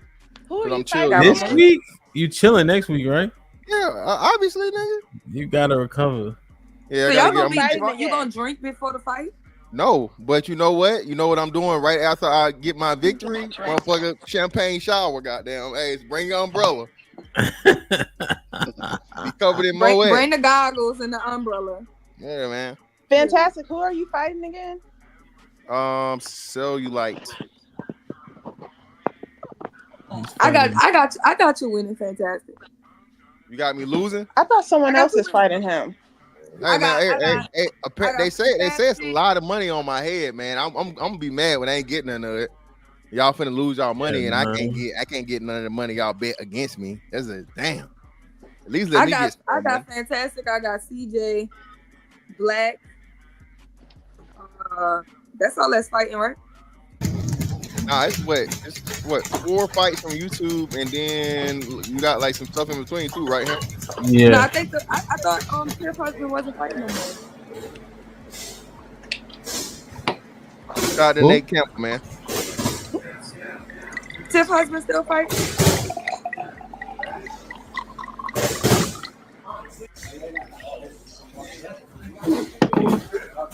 That's a big boy. He about 260. 6'2". Do y'all be fighting those little dummies? Dummies? No. No, like you know what I'm talking real about? person. Huh? But I'm just saying to practice on, like to warm up, you got like a little dummy to hit. Nah, you talking about like some cool shit. Nah. You got a heavy bag, you got a speed bag. That's why is none of y'all videos hitting a little bag that go? I got one of those. That's literally what I was doing in the beginning. He was hitting it, man. That's what I was doing in the beginning of the video. Replay it, him. Sherelle ain't doing nothing athletic. I used to march. What's that mean? Oh, in Louisiana, you know that's big. She was a twirl girl. She was in the which I call it the line. You know, like the band procession or whatever, the majorettes and all that shit. I'll turn anything into a sport, bro. Hey, that shit big in New Orleans. It's very big. It's more popular than sports. New Orleans. Well, let's not go too far now. Bro, New Orleans sports is trash. LSU got the most players in the NFL. Come on, what are you man. talking about? LSU is the Saints. in that room. That's New Orleans. Y'all are a football haven. What are you talking about? First of all, LSU ain't got nothing to do with New Orleans. What? But it's football, Louisiana. Close enough. Everybody think they got there. Nothing to do with New Orleans. The only one we got is Saints. God damn it, the professional team, Super Bowl winning championship. Now he played for the Saints. And Tyron, a hot nigga out the 7 was. You know, that's what we do. Y'all know Tyron Matthew, right? Right. He's still in the league. Matter of fact, he used to play when I was in high school. We used to be, you know. I think he played for He was an all boys school though. No lie. I forget where he played for. He played for the Saints. He's still in the league. He went from St. Aug to LSU to Saints. All the schools. No. He won a championship. He started out with the Chiefs. Yeah, he played for the Chiefs. I'm saying he played for the Saints now. Let me show y'all. Let me show y'all New Orleans finest. I want to go to New Orleans. Sherelle makes it sound fun, but scary. Yo, how many times you been out of Chicago? That fine yellow man. Damn, he looked like what's buddy that be up here sometime? I've been up quite a few times. EBD? No, not EBD. No, you talking about Strata? Yeah. He look like fucking Strata. They cousins? That's his people? No. Strata do look like a nigga 7-1. You Remy, how many times you been out of Chicago? I've been quite a few times. I went to Mexico in January, like 2 years ago. And then, just going to different states and stuff like that. I went to Vegas. I've been all over. Not all over, but, a few states. Gotcha. New Orleans is fun. You should go to New Orleans one day. You cannot be under the influence driving them trucks, brother. You got to stop it, man. Yeah, don't be doing that. Yeah, he told me my LSU runs the SEC. I hate when somebody from Jamaica try to call anything dirty. Who from Jamaica is calling something dirty? Yeah. Niggas be running from their dirty ass countries. Is Lenny from New Orleans? No. Yeah, Leonard Fournette, LSU. No, not New Orleans. He played at LSU. Leonard Fournette. Where he played from? at LSU. Remember? He was a Heisman candidate that year too. Yeah, that nigga was not too black. I'm talking about Dre. I'm putting his ass back on that banana boat. Is your flag football team is a co-ed? One of them, yeah. I was thinking about joining one. It's fun. It's fun. It looks fun. You It looks be really the fun. You be playing football with girls, huh? Yeah, one of the leagues I do. Y'all faces. Remy, you gonna be the football? I mean, you just And I play quarterback. Am I gonna be the football? Yeah, you 5'2" or whatever, right? That's not what I said. I said 5'5". Same. No, it's not. And him, don't they be short too? They be your size running around playing flag football, right? So Those are jabs. You gotta. Hey. She trying to come at you, Ham, bro. I'm You not. gonna let her You gonna say something about me? Yo, she He said nothing flag, about not him tackle. running around doing that. Gotta get her back. I don't got no student loan. Okay. I don't need. Wait. I don't have much. Cause I started paying it. Okay, that's a different reason. That's a different reason, Remy. Oh man. Anyways, I want to do flag football. You know, it's fun. No, it's fun. Are you athletic? I'm pretty athletic. Let me see I your like back playing foot. all different types of sport. I like play badminton, basketball, volleyball, like tennis. Badminton, what? Stop naming tall shit. See, you starting to tell us, so you start naming tall shit. First off, Badminton badminton is not, tall stuff? no, that's not a sport. That's old. Then It's she, a sport? but then it's fantastic. Let Then me she go get named my rackets. volleyball. Like what? I got my own badminton racket. What you gonna do in volleyball though? So much. CJ, I what be the hell out are you there. doing? You I be out there, you know, hitting it like this, doing the underhand, all that stuff. I be doing a lot. Word. Damn, Yeah. man. Badminton is fun though. I ain't gonna lie. Okay then. So like this is what I don't really understand it. Wapo was good. Well, we gotta talk shit before we acknowledge it. Okay, it's my little nephew right Look, here. I see people in the comments badminton, that shit though. It is. Fantastic, probably just too. That boy don't too know tall you, to see play. them.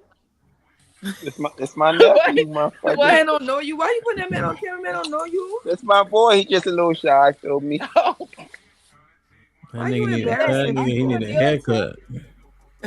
Don't put that man on camera without no haircut. CJ always in Walmart. What's going on? I was in just Walmart, finna CJ? say that, Sherelle. Why you always Walmart in is on my way. That's where he get his shirts from. This shirt ain't from Walmart, motherfucker. He This get is all a his nice clothes. shirt. I'm about to bring this shirt on my trip too, man. Fast. CJ, aren't you a dealer too? Yeah, I'm a dealer. Yeah.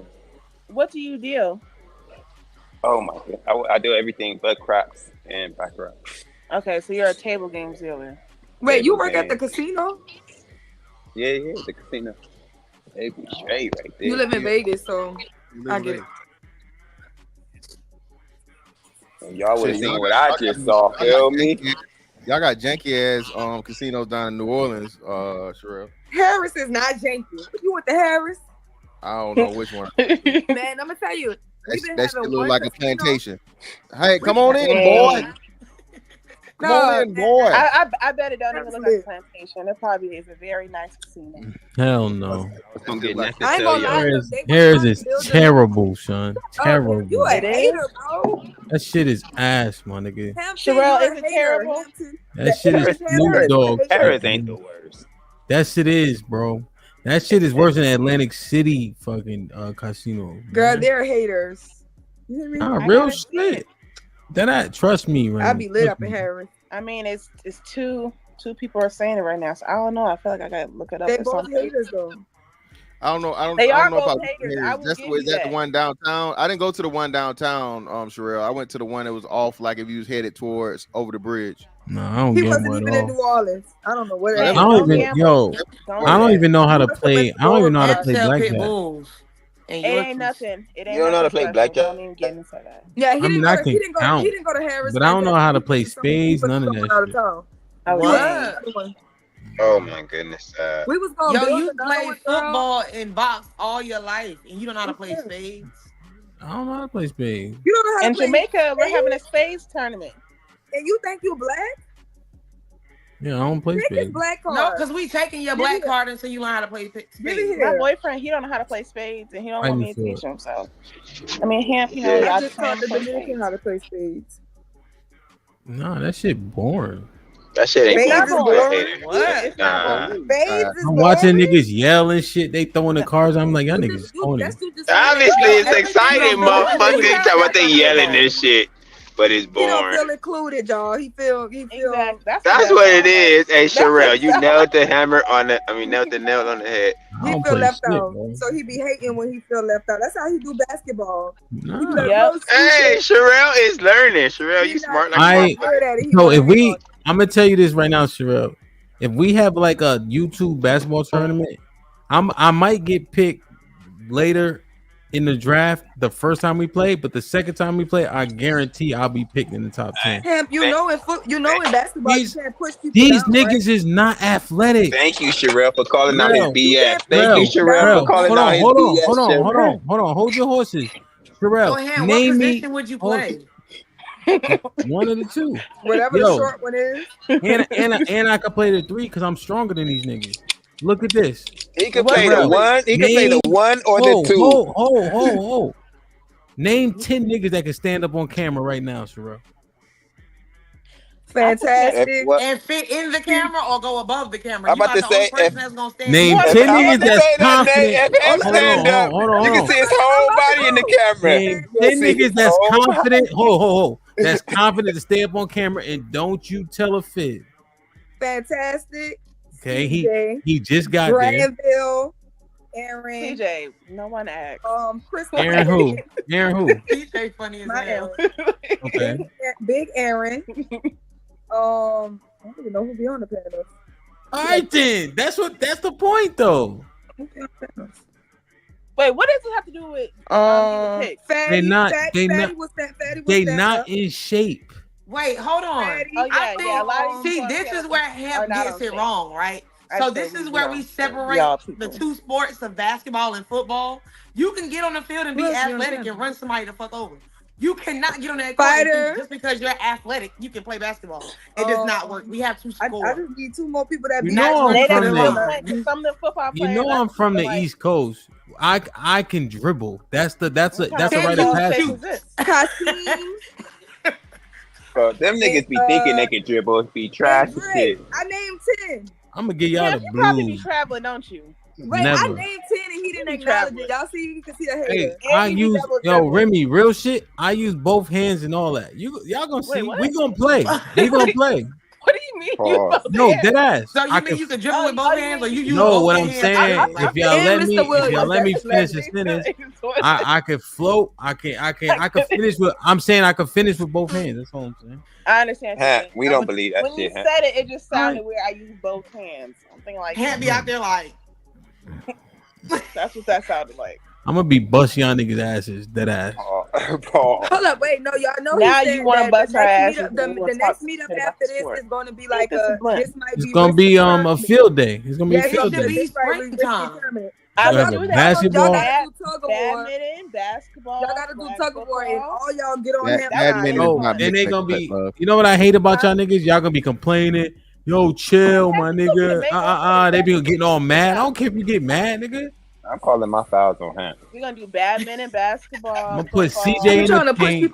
Ham's gonna be hacking, bro. I know this. That's why. Let me tell you, that's why he said that foul and one shit, because he know he gonna be hacking all day. So he don't want people getting their hand ones. So he looks like he fouled. Oh, no, that's my spot right there. Y'all niggas better be ready, nigga. Roll around in the dirt a little bit. Get yourself used to it. I'm not gonna roll around no dirt. I foul hard too. I foul hard, but I make sure y'all don't hit the ground. That's the key. I don't like when people foul people and they fall. Yeah, he is a bully. There's a bunch of people that will stand up on camera. No, it's not. I just named like 13 of them. No, but real, you catch my drift though. Niggas ain't in shape though. Chicago Rilla, he the man. Oh, you said I can't name fat people? That's what you're trying to say? No, I'm saying that niggas ain't in shape, but y'all know that already. But y'all can't windmill to prove a point. Goodness. Here's the thing. We gonna go. You said they had to have confidence. Here's the thing. We're gonna see what you've already witnessed is that we've already done the things that everybody been acting like they wanted to do. We've actually already boxed, so you can rest assured that this gonna happen too. That way, you got beat up by CJ. So don't talk me to death. Don't talk me to death is all I'm saying. All y'all do, everybody just want to talk. We put action behind the words. That's all I'm saying. If CJ would have fought you first and then fought Fantastic would have won. No. You let a wore out CJ still beat you. Listen, bro, y'all don't understand how boxing works. They do this shit for a living. You know what? I'm excited to see this next match. CJ better win this fight this time. So it should be a better outcome instead of just. Yeah, hey, is Fighter tall? 5'10", 5'11". That nigga 5'8". Yeah, I don't think Fighter's that tall. That nigga's 5'8". Go show up. Oh what? Damn. So what weight class is he in? Like welter?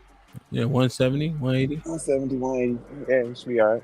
You what? 185. You did like 185. Dang him. 175. I'm 175. 172. What? Weight class shit. That's crazy. What'd you say, Shura? Hey, so who is so it's E Black and Black King. Yeah. Zagu still fighting? Yeah. Zagu and the mystery man. I don't know who it is. Mm-hmm. CJ Fighter, and then what? Me and Cell. Yeah, you and Cell.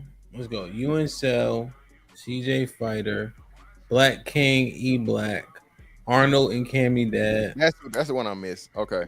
And then Zagu and another guy. Yeah. Okay. And then there'll be 2 fights from my gym too. Yeah, 2 in between. You say, yeah. So that's dope. Yeah. It's gonna be good. We're gonna DJ. My coach, he owned the gym. He like, we doing hard liquor? I'm like, no, coach. We need cups and all that. I said, we just doing canned beer and like wine coolers and shit. He like, all right, cool. So the girls gonna be full of them wine coolers. Not wine coolers. I like the wine. Not the Zima. Not the coolers. Y'all gotta get some what they like that. What's the wine they like? The fruity kind. Oh, Moscato. Cherry berry. What? Macho. After this fight is over, man, we gonna have so much fun. That shit gonna be Stella Rose. They like that Stella Rose. Hey, start taking your charcoal capsules on Friday. You'll thank me later. Take your black charcoal capsules, goddamn. What that's for? Soak up the liquor. Yeah. Charcoal you know what truck drivers do? We gonna start on Thursday. You know what the truck drivers do? They do pickle juice. Nah, that shit don't do nothing for you. All that other shit.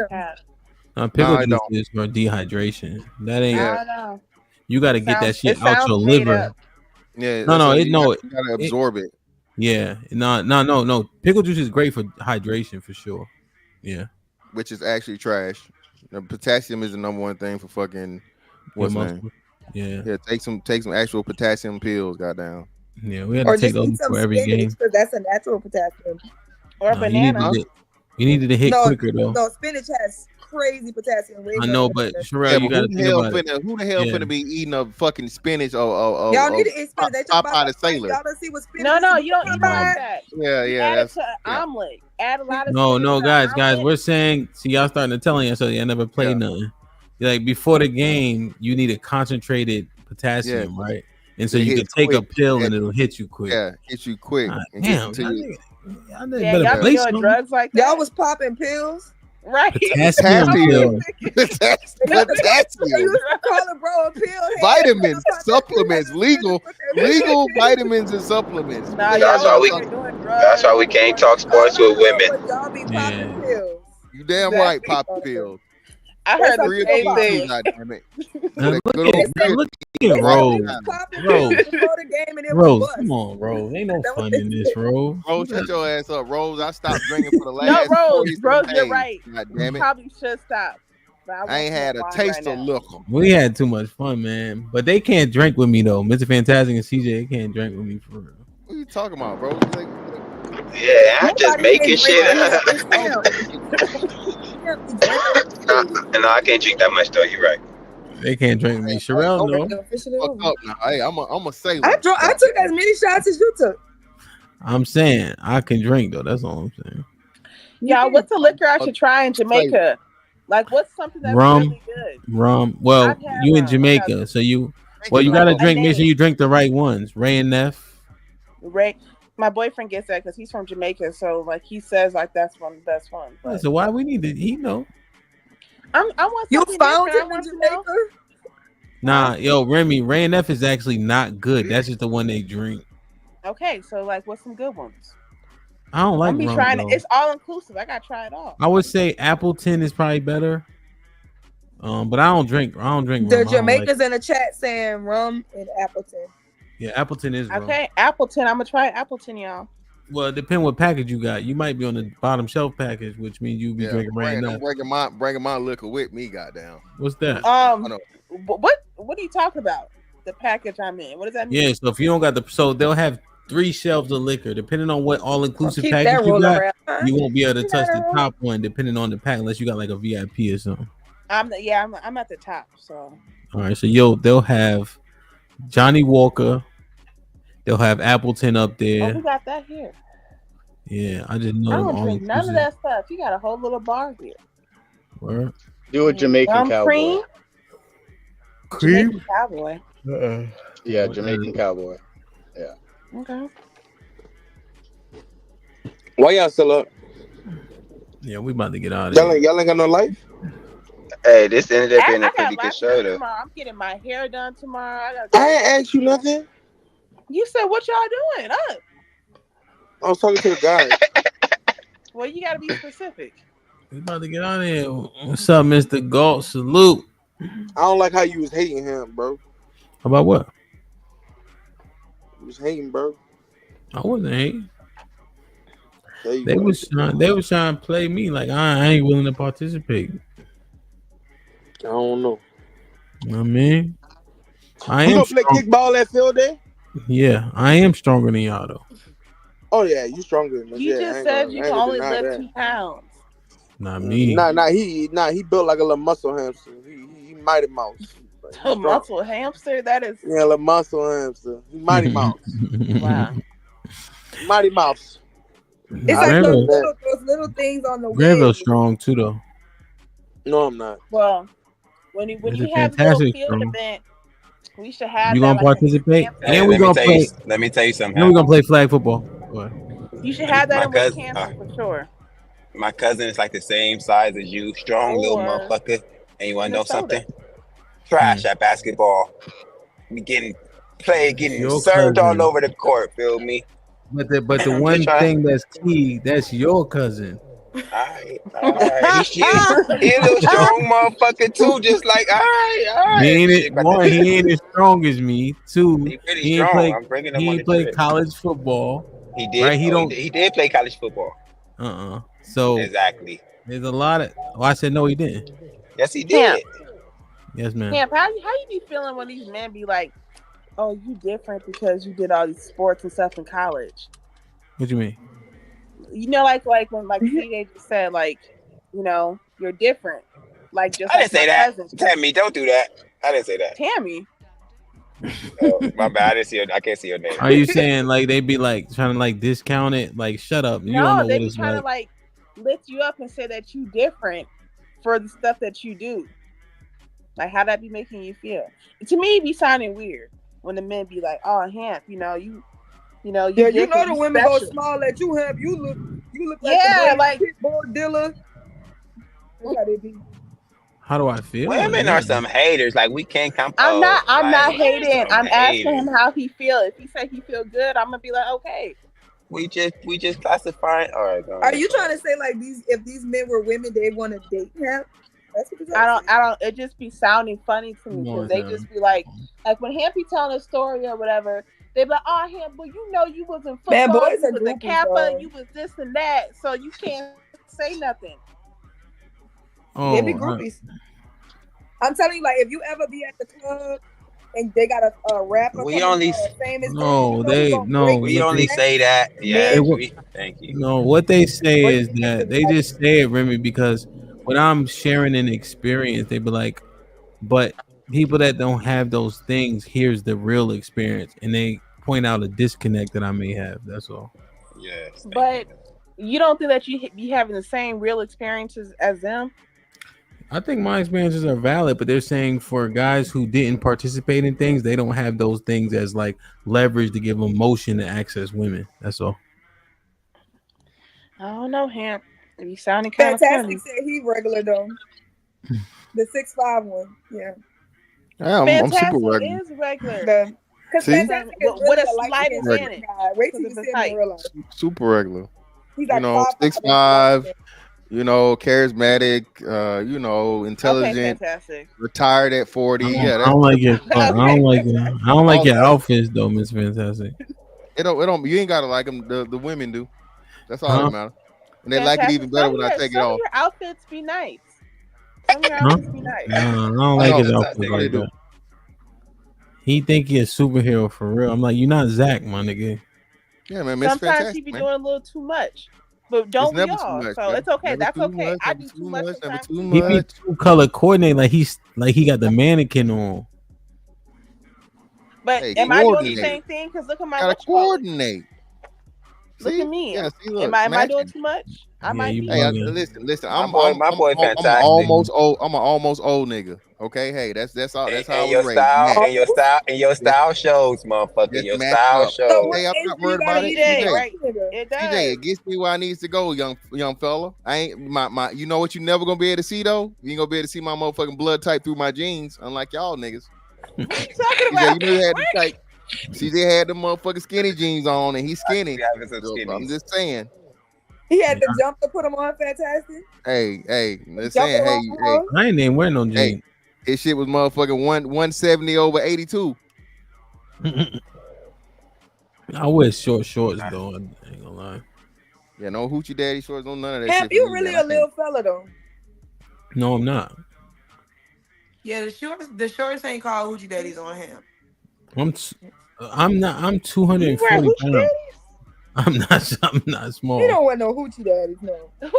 He just said he wears short shorts. Even if he wore short shorts, they're still gonna go past his knees. That's Yeah, they capris on him. Yeah, that's what he's saying. No shorts are too short for him. Yeah, Him out here with the I wear regular shorts, man. I wear 7-inch shorts. CJ on the panel doing drugs and drinking Drugs. and Whoa. We're not doing no drugs now. Ain't nobody no junkies out here. You didn't just see all that smoke? Y'all just say y'all popping pills. Exactly. Ma'am, vitamins. No, they said they was doing drugs. Potassium vitamins, okay? Matter of fact, and a pinch of creatine. Okay, that's it, man. That's not drugs. Those are supplements. It's creatine. Nah, y'all on that stuff. Both y'all on that it's stuff. supplement. It's a supplement. Creatine is a drug. Creatine is actually like the only real shit you take for real that actually does any fucking thing. To be honest with you, creatine is a lot of air though. You know, every Creatine time and I go to protein. the doctor, It's a lot of air though. It's a protein. Too high. No, it's not. It's not air. It sucks water into your muscles. Yeah, but it's not dense though. No, it's not dense at all. But it helps you with endurance. It'll give you inflation, a little bit of endurance, but it's more endurance, decreases strength, all that shit, whatever. But it's because you soaking more water into your muscles versus everywhere else. Y'all know too much about these drugs. Hamp be wanting people to come work out with him. Hamp talk about let's do 200 push-ups. 200. No, let's do some 200 burpees on your little 5K We're not gonna do 500 jumping jacks. We're gonna jump for 30 minutes. Look at the motherfucker talking about less and less and these motherfuckers ain't never showed up. Not damn sad. Shut up. They showed up and they was just in the chat. Sherelle was talking in the chat the entire time, not doing nothing. Hey, never hopped your ass on camera. Her and Remy not doing nothing. I'm not coming up. Ran a millimeter. Yes, we talking about. Okay, then why don't you? My goal is to gain Hamp, this is what I'm talking about. Get on you always notice the BS I be saying, but on that little chat, I was like, "Oh, Hamp, look at you, doing good." No, I was talking about Rel. I was saying I saw you saying okay. the burpees. You say, yeah, y'all. Now you did say I was talking shit. I was like, damn, he's sweating. I'm like, what I'm supposed to be doing? But all we did was jump rope for 30 minutes. It's too cold to be jump roping outside for me. That nigga started swinging his arms and not moving his feet. Small. It's fall now, right? Yeah, but I do got my apartment complex has a little gym area, so I got a heavy weight jump rope, so it's like 10 pounds. That's too much. Not for 30 minutes. You don't need that. You got one of them heavyweight jump rope, huh? You got like the one that look like a rope, like a fast rope. Yeah. Yep. Oh yeah, no, Get baby. you a regular rope. You don't want that. I have You one of don't- those too. Regular drum rope. Yeah, regular rope. Regular rope. I What's hurt my wrong with my shoulder, but we heavyweight should be rope? able to do it. You don't need that. You don't need that torque on your shoulder. Yeah, that shit. Nah, you. I don't. You know what? You don't I need do the be 10 feeling pound all jump of my rope shoulders ever. every time I be doing that. I'd be like, You're 5'5". What the hell you doing with a 10-pound jump rope? why did? Because You need to be using that shit to try to save your life. You know why I haven't? Because I still believe I can make him in WNBA. Rainbow. I don't think Big Aaron. I don't think Big gotta Aaron can practice. outbench me right now. I don't think he can outbench me right now, like as we speak. But I think if he worked at it, he could though, for sure. So if y'all do a tug of war, you gonna put everybody against you by yourself? That should be in the field day. Tug of war, dodgeball. I don't think But like they if should you they should have to pull him. He should be on the other side with 10 other people. if Exactly, you since you're so strong. the men is strong, but if it was like y'all 2, y'all 3, like Remy, Sherelle, and You should Nay, pull all the girls. I don't think y'all could beat me. Easily. I'm not even gonna try. It's all about explosion. I never want to be stronger than a man. At first yank, y'all gonna look like Jenga blocks. I don't And even then know I'm what gonna drag y'all ass all the way across. That sounds like, like when you that was build made in the night. He all over the place. Cause CJ, I'm gonna get off quick, right? I'm gonna react quick as soon as they say go. Women are not strong. We are delicate flowers. Period. I'm kind of strong. I can bench on what's called it. You can bench 600. Yeah, exactly. I'm kind of strong. Let me stop. In your dreams, but in real life, Yeah, we working out Saturday. So I hurt my shoulder playing football, so I haven't been able to extend my arm, but hopefully it'll be decent by then. Otherwise, I have to pick some shit that I can Ain't do. nothing wrong with your legs. Go run.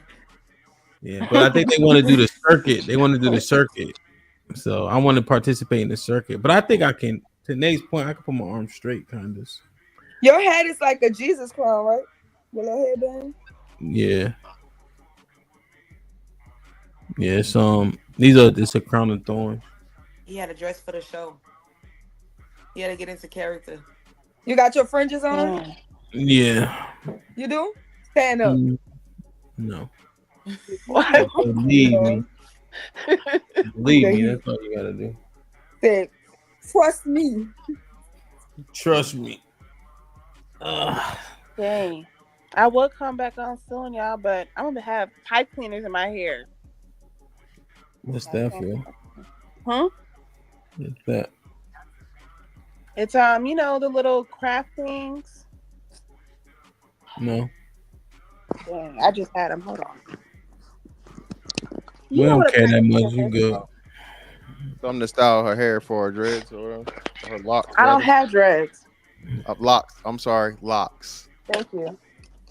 It's these. We don't I learned that while I was on the boat. Okay. Yeah, Remy, we don't care that much anyway. You good. You just asked me. I know we asked out of courtiercy. We ain't really Girl, good. he got Nah, you walking just got around up for no trying to reason. be. I was you tired too. Don't put no effort into these men. So I was Please tired. don't sit back I down. was Love. tired. I was relaxing. On I'm just like, okay. Why are y'all still? Why is 200 people still here if watching you this? ever meet him, just give him a noogie. Like you know how you used to do little kids. Just give him a noogie. One thing, Remy. I got a few one, people I want to give a nugget. one thing Sherelle gonna do is talk when she get drunk. I talk when I'm sober. I'm about to say she gonna talk without the drink, Camp. I'm So a talk that without don't it, matter. babe. She That's gonna one talk. thing about Brother. me. Throat One thing chakra. about Sherelle. She one of them. She one of them aggressive drunk. She was hitting me, slapping, laughing. Yeah. Oh I'm like, yo, chill, my nigga. Terrell, was you hitting him? Yes. You got to witness him.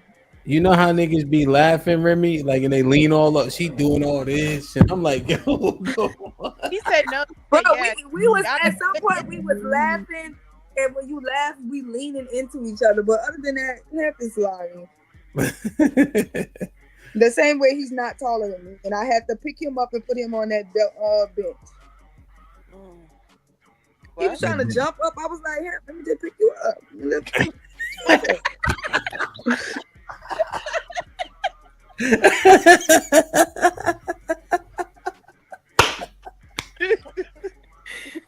Yo, that's crazy. If I was jumping, I keep missing this shit. That's crazy. Well, he just think about funny. it. He think it's funny because he reminiscing. That's funny as hell, bro. Damn, that's funny. I love him, Rose. I had to, get him up there. I was Yeah, to make sure nobody didn't see though. I didn't want nobody else to see me pick him up. We had fun though. That was fun. Oh, damn. Yo, man. Let's get up out of here. Mr. Fantastic, any final thoughts?